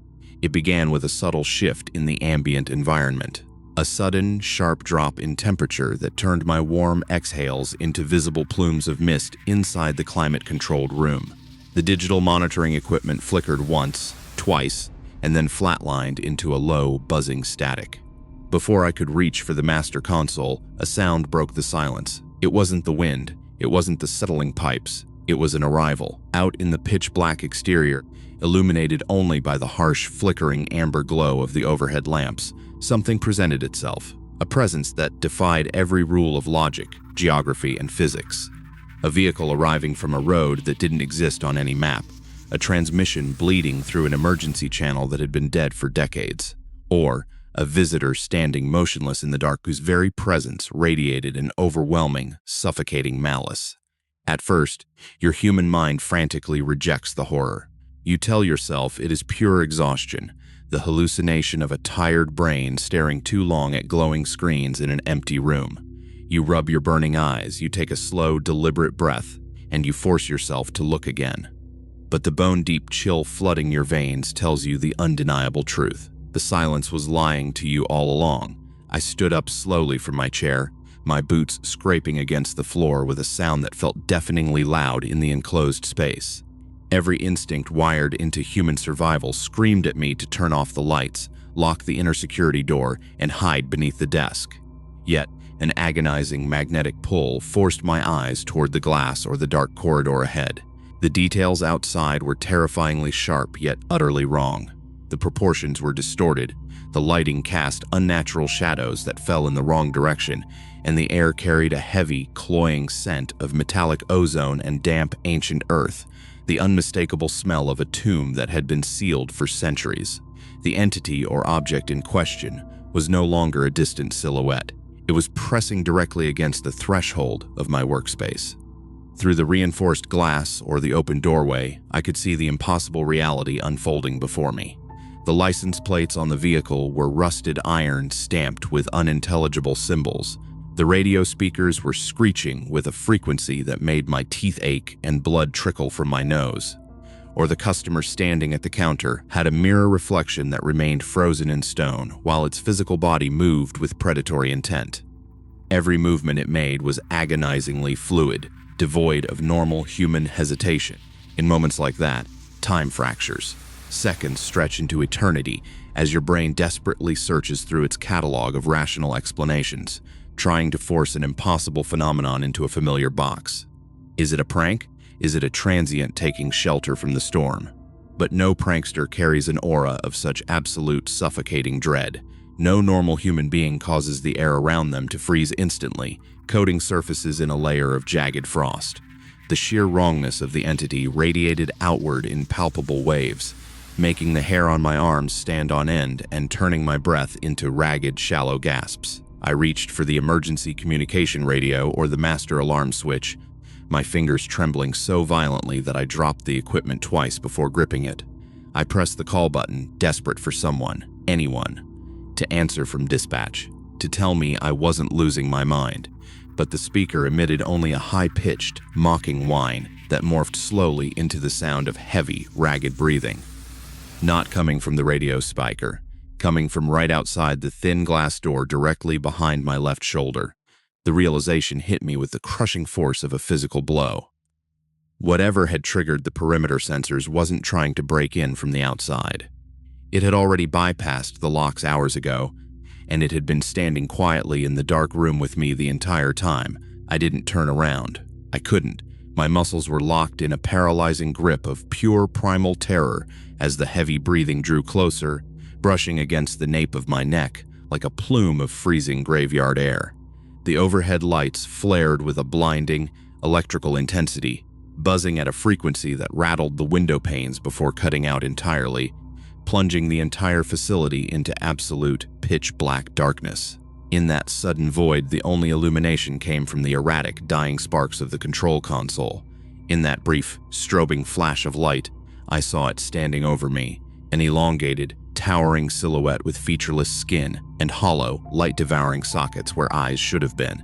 It reached out a long, skeletal hand, its fingers curling toward my shoulder with terrifying slowness. Every single choice I had made in my life up to that second had led me to this isolated room, to this exact confrontation with the unknown.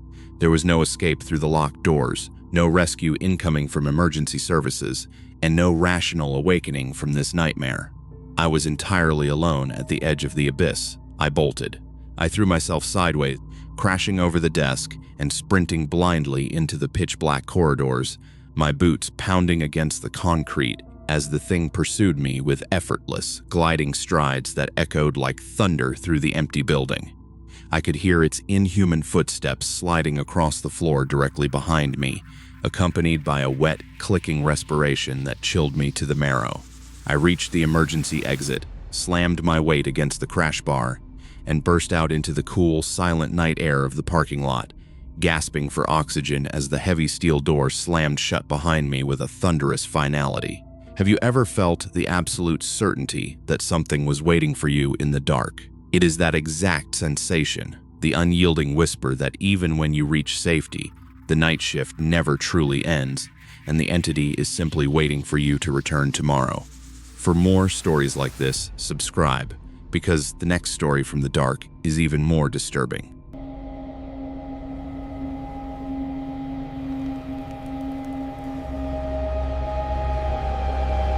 The shift always started the same way, with a suffocating stillness that settled over the subterranean radio station broadcast booth at midnight, with glowing mixing consoles like a physical weight. You know that specific brand of silence, the kind where the outside world feels thousands of miles away, and every minor mechanical hum, every distant creak of settling architecture is magnified 100-fold in your mind. It was a Tuesday night, exactly 3:15 a.m., the dead center of the graveyard shift. The environment was supposed to be completely secure, locked down against the outside world.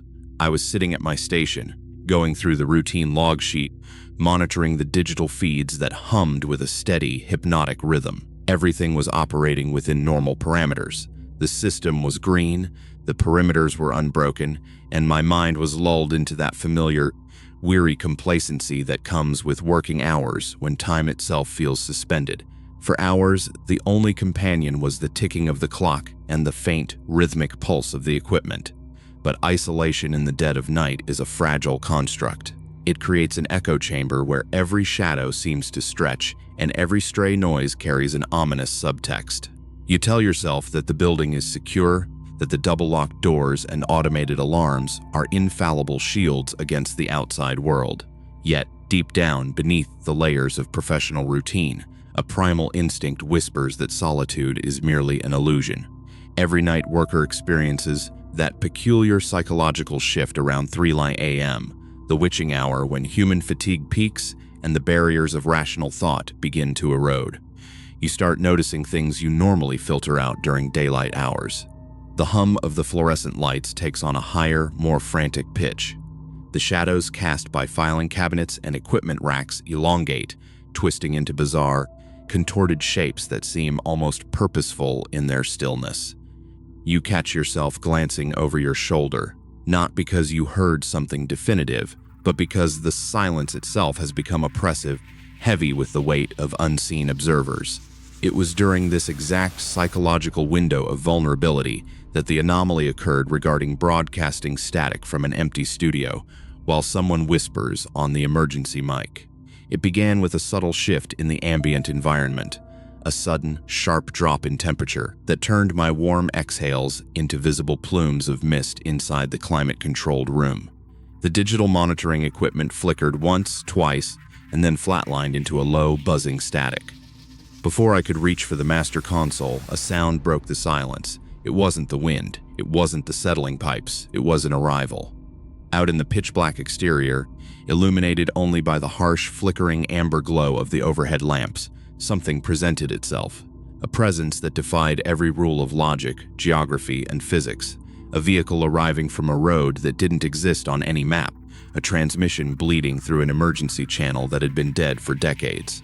Or a visitor standing motionless in the dark, whose very presence radiated an overwhelming, suffocating malice.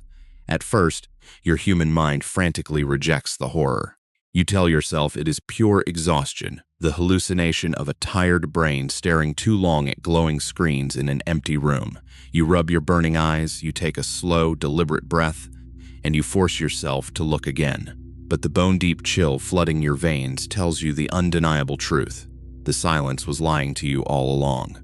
I stood up slowly from my chair, my boots scraping against the floor with a sound that felt deafeningly loud in the enclosed space. Every instinct wired into human survival screamed at me to turn off the lights, lock the inner security door, and hide beneath the desk. Yet, an agonizing, magnetic pull forced my eyes toward the glass or the dark corridor ahead. The details outside were terrifyingly sharp yet utterly wrong. The proportions were distorted, the lighting cast unnatural shadows that fell in the wrong direction, and the air carried a heavy, cloying scent of metallic ozone and damp, ancient earth, the unmistakable smell of a tomb that had been sealed for centuries. The entity or object in question was no longer a distant silhouette. It was pressing directly against the threshold of my workspace. Through the reinforced glass or the open doorway, I could see the impossible reality unfolding before me. The license plates on the vehicle were rusted iron stamped with unintelligible symbols. The radio speakers were screeching with a frequency that made my teeth ache and blood trickle from my nose. or the customer standing at the counter had a mirror reflection that remained frozen in stone while its physical body moved with predatory intent. Every movement it made was agonizingly fluid, devoid of normal human hesitation. In moments like that, time fractures. Seconds stretch into eternity as your brain desperately searches through its catalog of rational explanations, trying to force an impossible phenomenon into a familiar box. Is it a prank? Is it a transient taking shelter from the storm? But no prankster carries an aura of such absolute suffocating dread. No normal human being causes the air around them to freeze instantly, coating surfaces in a layer of jagged frost. The sheer wrongness of the entity radiated outward in palpable waves, making the hair on my arms stand on end and turning my breath into ragged, shallow gasps. I reached for the emergency communication radio or the master alarm switch, my fingers trembling so violently that I dropped the equipment twice before gripping it. I pressed the call button, desperate for someone, anyone, to answer from dispatch to tell me I wasn't losing my mind. But the speaker emitted only a high-pitched, mocking whine that morphed slowly into the sound of heavy, ragged breathing. Not coming from the radio speaker, coming from right outside the thin glass door directly behind my left shoulder. The realization hit me with the crushing force of a physical blow. Whatever had triggered the perimeter sensors wasn't trying to break in from the outside. It had already bypassed the locks hours ago, and it had been standing quietly in the dark room with me the entire time. I didn't turn around. I couldn't. My muscles were locked in a paralyzing grip of pure, primal terror as the heavy breathing drew closer, brushing against the nape of my neck, like a plume of freezing graveyard air. The overhead lights flared with a blinding, electrical intensity, buzzing at a frequency that rattled the window panes before cutting out entirely, plunging the entire facility into absolute, pitch-black darkness. In that sudden void, the only illumination came from the erratic, dying sparks of the control console. In that brief, strobing flash of light, I saw it standing over me, an elongated, towering silhouette with featureless skin and hollow, light-devouring sockets where eyes should have been. It reached out a long, skeletal hand, its fingers curling toward my shoulder with terrifying slowness. Every single choice I had made in my life up to that second had led me to this isolated room, to this exact confrontation with the unknown. There was no escape through the locked doors, no rescue incoming from emergency services, and no rational awakening from this nightmare. I was entirely alone at the edge of the abyss. I bolted. I threw myself sideways, crashing over the desk and sprinting blindly into the pitch-black corridors, my boots pounding against the concrete as the thing pursued me with effortless gliding strides that echoed like thunder through the empty building. I could hear its inhuman footsteps sliding across the floor directly behind me, accompanied by a wet, clicking respiration that chilled me to the marrow.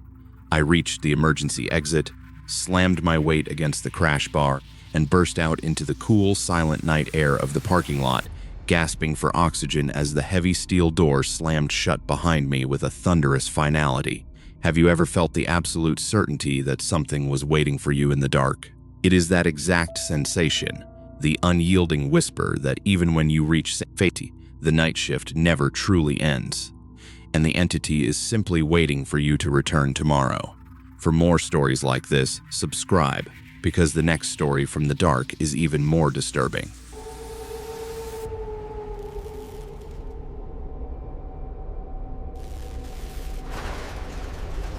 The shift always started the same way, with a suffocating stillness that settled over the darkened, multi-level abandoned shopping mall with closed storefronts and flickering security gates like a physical weight. You know that specific brand of silence, the kind where the outside world feels thousands of miles away, and every minor mechanical hum, every distant creak of settling architecture is magnified 100-fold in your mind. It was a Tuesday night, exactly 3:15 a.m., the dead center of the graveyard shift. The environment was supposed to be completely secure, locked down against the outside world. I was sitting at my station, going through the routine log sheets, monitoring the digital feeds that hummed with a steady, hypnotic rhythm. Everything was operating within normal parameters. The system was green, the perimeters were unbroken, and my mind was lulled into that familiar, weary complacency that comes with working hours when time itself feels suspended. For hours, the only companion was the ticking of the clock and the faint, rhythmic pulse of the equipment. But isolation in the dead of night is a fragile construct. It creates an echo chamber where every shadow seems to stretch and every stray noise carries an ominous subtext. You tell yourself that the building is secure, that the double-locked doors and automated alarms are infallible shields against the outside world. Yet, deep down, beneath the layers of professional routine, a primal instinct whispers that solitude is merely an illusion. Every night worker experiences that peculiar psychological shift around 3 a.m., the witching hour when human fatigue peaks and the barriers of rational thought begin to erode. You start noticing things you normally filter out during daylight hours. The hum of the fluorescent lights takes on a higher, more frantic pitch. The shadows cast by filing cabinets and equipment racks elongate, twisting into bizarre, contorted shapes that seem almost purposeful in their stillness. You catch yourself glancing over your shoulder, not because you heard something definitive, but because the silence itself has become oppressive, heavy with the weight of unseen observers. It was during this exact psychological window of vulnerability that the anomaly occurred regarding patrolling darkened retail corridors where shop mannequins slowly change positions. It began with a subtle shift in the ambient environment, a sudden, sharp drop in temperature that turned my warm exhales into visible plumes of mist inside the climate-controlled room. The digital monitoring equipment flickered once, twice, and then flatlined into a low, buzzing static. Before I could reach for the master console, a sound broke the silence. It wasn't the wind. It wasn't the settling pipes. It was an arrival. Out in the pitch-black exterior, illuminated only by the harsh, flickering amber glow of the overhead lamps, something presented itself. A presence that defied every rule of logic, geography, and physics. A vehicle arriving from a road that didn't exist on any map. A transmission bleeding through an emergency channel that had been dead for decades. Or a visitor standing motionless in the dark whose very presence radiated an overwhelming, suffocating malice. At first, your human mind frantically rejects the horror. You tell yourself it is pure exhaustion, the hallucination of a tired brain staring too long at glowing screens in an empty room. You rub your burning eyes, you take a slow, deliberate breath, and you force yourself to look again. But the bone-deep chill flooding your veins tells you the undeniable truth. The silence was lying to you all along. I stood up slowly from my chair, my boots scraping against the floor with a sound that felt deafeningly loud in the enclosed space. Every instinct wired into human survival screamed at me to turn off the lights, lock the inner security door, and hide beneath the desk. Yet, an agonizing magnetic pull forced my eyes toward the glass or the dark corridor ahead.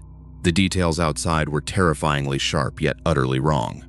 The proportions were distorted, the lighting cast unnatural shadows that fell in the wrong direction, and the air carried a heavy, cloying scent of metallic ozone and damp, ancient earth, the unmistakable smell of a tomb that had been sealed for centuries. The entity or object in question was no longer a distant silhouette.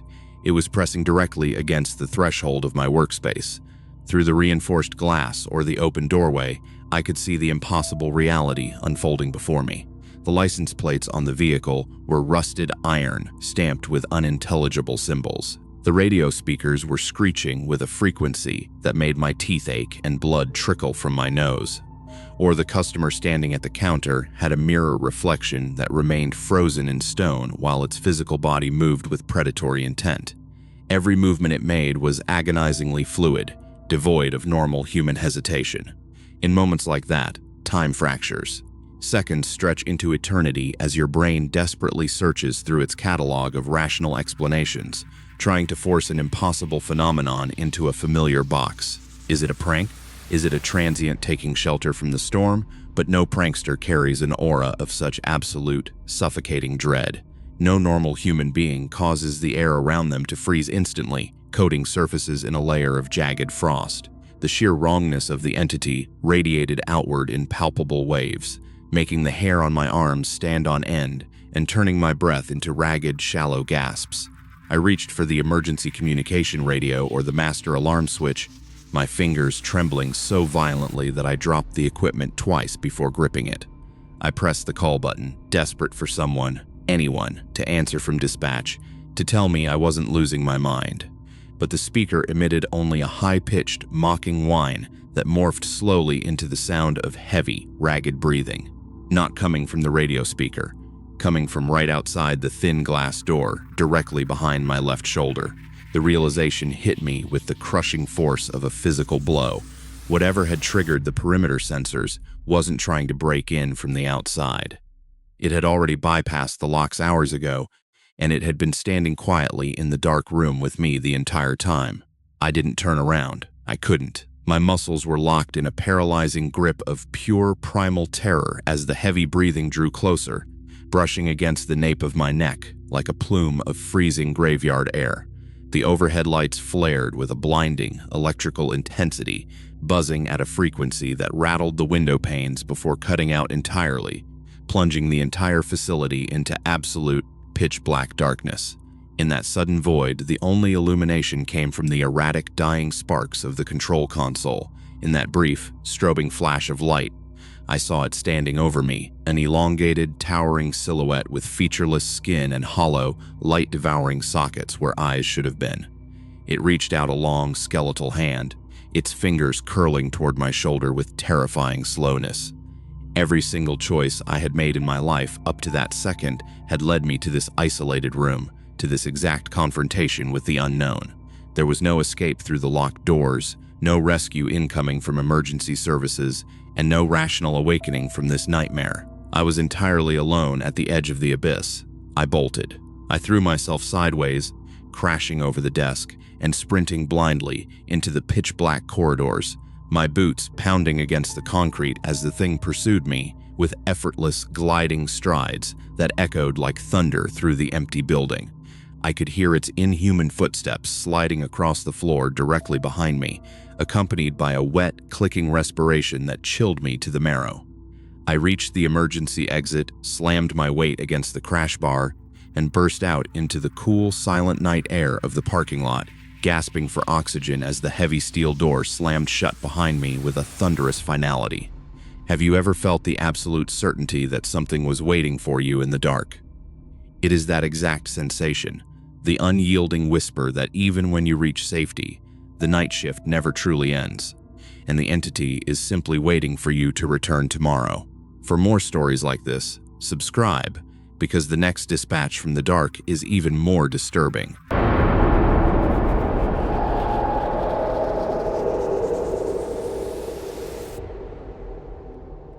The shift always started the same way, with a suffocating stillness that settled over the isolated mountain weather radar observatory like a physical weight. You know, that specific brand of silence, the kind where the outside world feels thousands of miles away, and every minor mechanical hum, every distant creak of settling architecture is magnified 100-fold in your mind. Perched high on a jagged peak surrounded by miles of dense pine forest and impenetrable fog, the observatory was completely cut off from civilization. It was a Tuesday night, exactly 3:15 a.m., the dead center of the graveyard shift. The environment was supposed to be completely secure, locked down against the howling mountain winds. I was sitting at my station, going through the routine atmospheric log sheets, monitoring the Doppler radar feeds that hummed with a steady, hypnotic rhythm across 3 giant monitors. Everything was operating within normal parameters. The system was green, the perimeters were unbroken, and my mind was lulled into that familiar, weary complacency that comes with working hours when time itself feels suspended. For hours, the only companion was the ticking of the clock and the faint, rhythmic pulse of the radar dish rotating slowly outside on the roof. But isolation in the dead of night is a fragile construct. It creates an echo chamber where every shadow seems to stretch, and every stray noise carries an ominous subtext. You tell yourself that the building is secure, that the double-locked steel doors and automated wind barriers are infallible shields against the outside world. Yet deep down, beneath the layers of professional routine, a primal instinct whispers that solitude is merely an illusion. Every night worker experiences that peculiar psychological shift around 3 a.m., the witching hour when human fatigue peaks and the barriers of rational thought begin to erode. You start noticing things you normally filter out during daylight hours. The hum of the computer racks takes on a higher, more frantic pitch. Shadows cast by server towers and meteorological instruments elongate, twisting into bizarre, contorted shapes that seem almost purposeful in their stillness. You catch yourself glancing over your shoulder, not because you heard something definitive, but because the silence itself has become oppressive, heavy with the weight of unseen observers. It was during this exact psychological window of vulnerability that the anomaly occurred regarding the Doppler radar display. It began with a subtle shift in the ambient environment, a sudden, sharp drop in temperature that turned my warm exhales into visible plumes of mist inside the climate-controlled control room. The digital monitoring equipment flickered once, twice, and then flatlined into a low, buzzing static. Before I could reach for the master console, a sound broke the silence. It wasn't the wind. It wasn't the settling pipes. It was an arrival on the radar screens. Out on the sweeping topographical map, a massive, hyperdense storm cell had suddenly materialized directly over our mountain peak. But storms don't appear out of thin air on clear nights, and storms don't pulse with a rhythmic, organic heartbeat on Doppler velocity scans. At first, your human mind frantically rejects the horror. You tell yourself it is pure exhaustion, a software glitch in the processing unit, or atmospheric interference from a passing satellite. You rub your burning eyes, you take a slow, deliberate breath, and you force yourself to look again at the monitors. But the bone-deep chill flooding your veins tells you the undeniable truth. The storm on the radar was alive, and it was descending directly upon the observatory. I stood up slowly from my chair, my boots scraping against the concrete floor, with a sound that felt deafeningly loud in the enclosed space. Every instinct wired into human survival screamed at me to turn off the monitors, lock the inner security hatch, and hide beneath the desk. Yet an agonizing, magnetic pull forced my eyes toward the observation window overlooking the exterior landing pad. The details outside were terrifyingly sharp yet utterly wrong. The thick mountain fog had turned an unnatural, bruised purple hue, and the massive exterior radar dish had stopped its smooth rotation, jerking violently back and forth as if struggling against an invisible, massive weight pressing down from the sky. The entity or storm front in question was no longer a distant data point on a screen. It was pressing directly against the atmospheric threshold of our compound. Through the reinforced glass, I could see the impossible reality unfolding before me. Lightning wasn't flashing down from the clouds. Erratic bolts of blinding white plasma were crawling upward from the forest floor into the sky, forming a cage of electricity around the building. The emergency weather sirens mounted on the roof suddenly cut off mid-wail, replaced by a horrific, deafening wall of sound that wasn't wind. It was the sound of millions of human voices whispering in unison across every frequency of the radio spectrum. Every movement in the air was agonizingly heavy, devoid of normal atmospheric pressure. In moments like that, time fractures. Seconds stretch into eternity as your brain desperately searches through its catalog of rational explanations, trying to force an impossible meteorological event into a familiar box. Is it a localized microburst? Is it ball lightning? But no natural storm carries an aura of such absolute suffocating dread. No normal weather front causes the air around them to freeze instantly, coating the control room windows in a thick layer of jagged frost shaped like contorted human hands.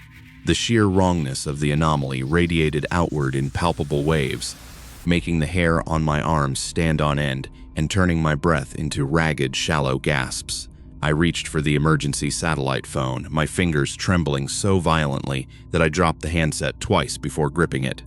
I pressed the call button, desperate for anyone at regional headquarters to answer, to tell me I wasn't losing my mind.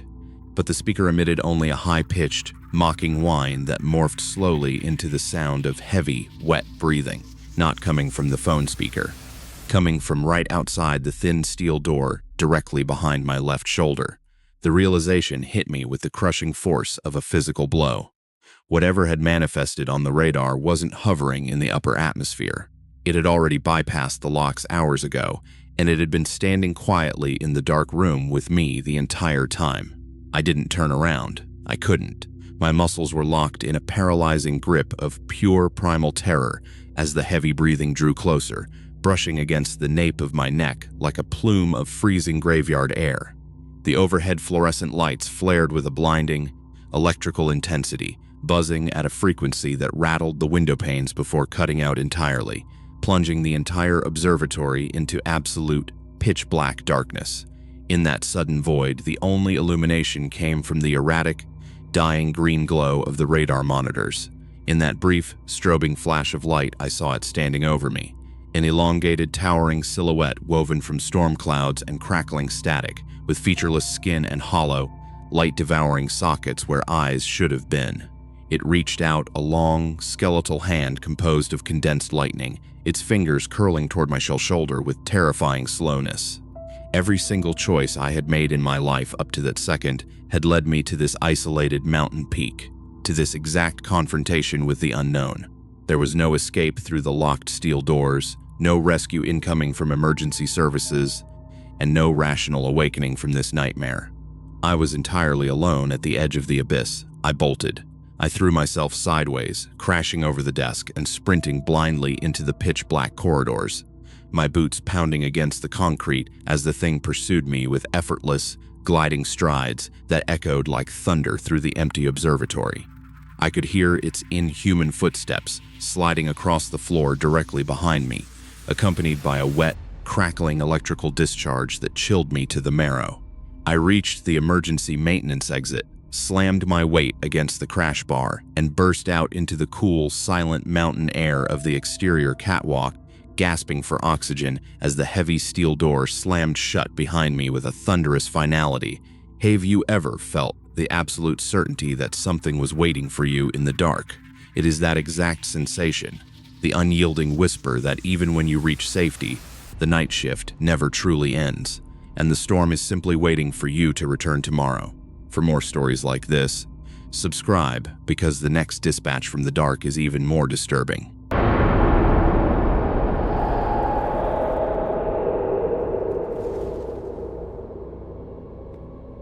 It was 2:45 a.m.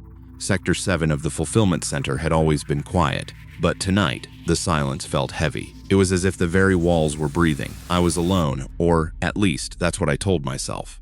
The sound of my work boots echoed off the cold concrete, and with every step, a cold knot of dread tightened in my chest.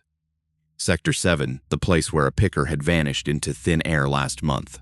People said he just walked off the job, but tonight, I got the feeling he never actually left. Suddenly, the overhead fluorescent lights began to hum and flicker violently. Zzz, zzz. The light would cut out, plunging me into total darkness for a heartbeat, and in those gaps of blackness, I felt something closing in. I clicked on my high-lumen flashlight. The beam cut through the dust and old pallets, scanning the steel racks. There, behind a stack of industrial crates, was a silhouette. It didn't move. It just stood there.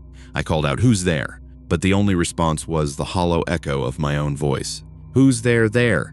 There!" I sprinted back to the security booth, my heart hammering against my ribs. The blue glow of the monitors washed over my face as I pulled up the feed for Sector 7. The screen was grainy with static, but then, the image snapped into focus. I saw myself on the monitor, standing alone in the aisle, but on the screen, directly behind me, was a towering, pale figure with a featureless face. Its long, skeletal fingers were inches from my shoulder. I spun around, nothing. I looked back at the monitor. The thing was now smiling. A wide, jagged grin that no human being should ever possess. I made a break for the emergency exit. I didn't think, I just ran. I reached the steel door and slammed my weight against the crash bar, but it didn't budge. It was locked from the outside. Then, I heard it behind me. Drag, drag. The sound of something heavy being pulled across the concrete. I swung my light around. The thing was standing right there. It was wearing the same high-vis vest as the missing worker, but where its face should have been, there was only a dark, hollow void. It raised a hand. Its fingers were unnaturally elongated, twitching in the dark. I closed my eyes and tried to scream, but before I could make a sound, every light in the building died. A freezing draft brushed against my ear, and a voice whispered, "Your shift has just begun." The next morning, when the day crew arrived, the warehouse was empty. My scanner was lying right in the center of Sector 7, but when they checked the CCTV, the footage was nothing but white noise. I had become part of Sector 7. Forever, have you ever worked the graveyard shift alone? Maybe you weren't as alone as you thought. Subscribe for more true-feeling horror. You survived the night. Or, at least that's what you keep telling yourself as you lock the front door and step out into the cold, empty pre-dawn air. But let's be honest, the moment you closed that door, did you feel safe? Or did you feel that cold, prickling sensation at the base of your neck? The quiet, unyielding certainty that something was standing right behind you in the dark. We spend our lives believing that sunlight resets the world, that whatever hides in the shadows of the graveyard shift is forced to retreat when morning comes. But the truth is, the night shift doesn't end when you clock out. It simply follows you home. Tonight, we walked through the empty warehouse, the silent hospital corridors, the freezing mountain observatories, and the pitch-black retail floors where time itself seems to fracture at 3 a.m. These aren't just stories told to pass the lonely hours. They are warnings from people who thought they were entirely alone, until it was far too long past midnight. Before you look away from your screen tonight, ask yourself, have you ever heard footsteps behind you when you knew no one else was in the building? Have you ever looked at a security monitor and seen something standing where you stood just 10 minutes prior? If you have, drop your experience in the comments below. Let us know exactly what time you're watching and what eerie thing happened during your last shift. Because trust me, you aren't the only one reading the replies tonight. If these stories made you lock your doors twice tonight, make sure to hit that like button and subscribe right now. Turn on every notification because the next dispatch from the dark is already waiting in the shadows. And trust me, you won't want to miss what happens when the clock strikes 3 again. Thank you for staying until the very end. But before you turn off your lights and try to sleep, did you remember to check your locks?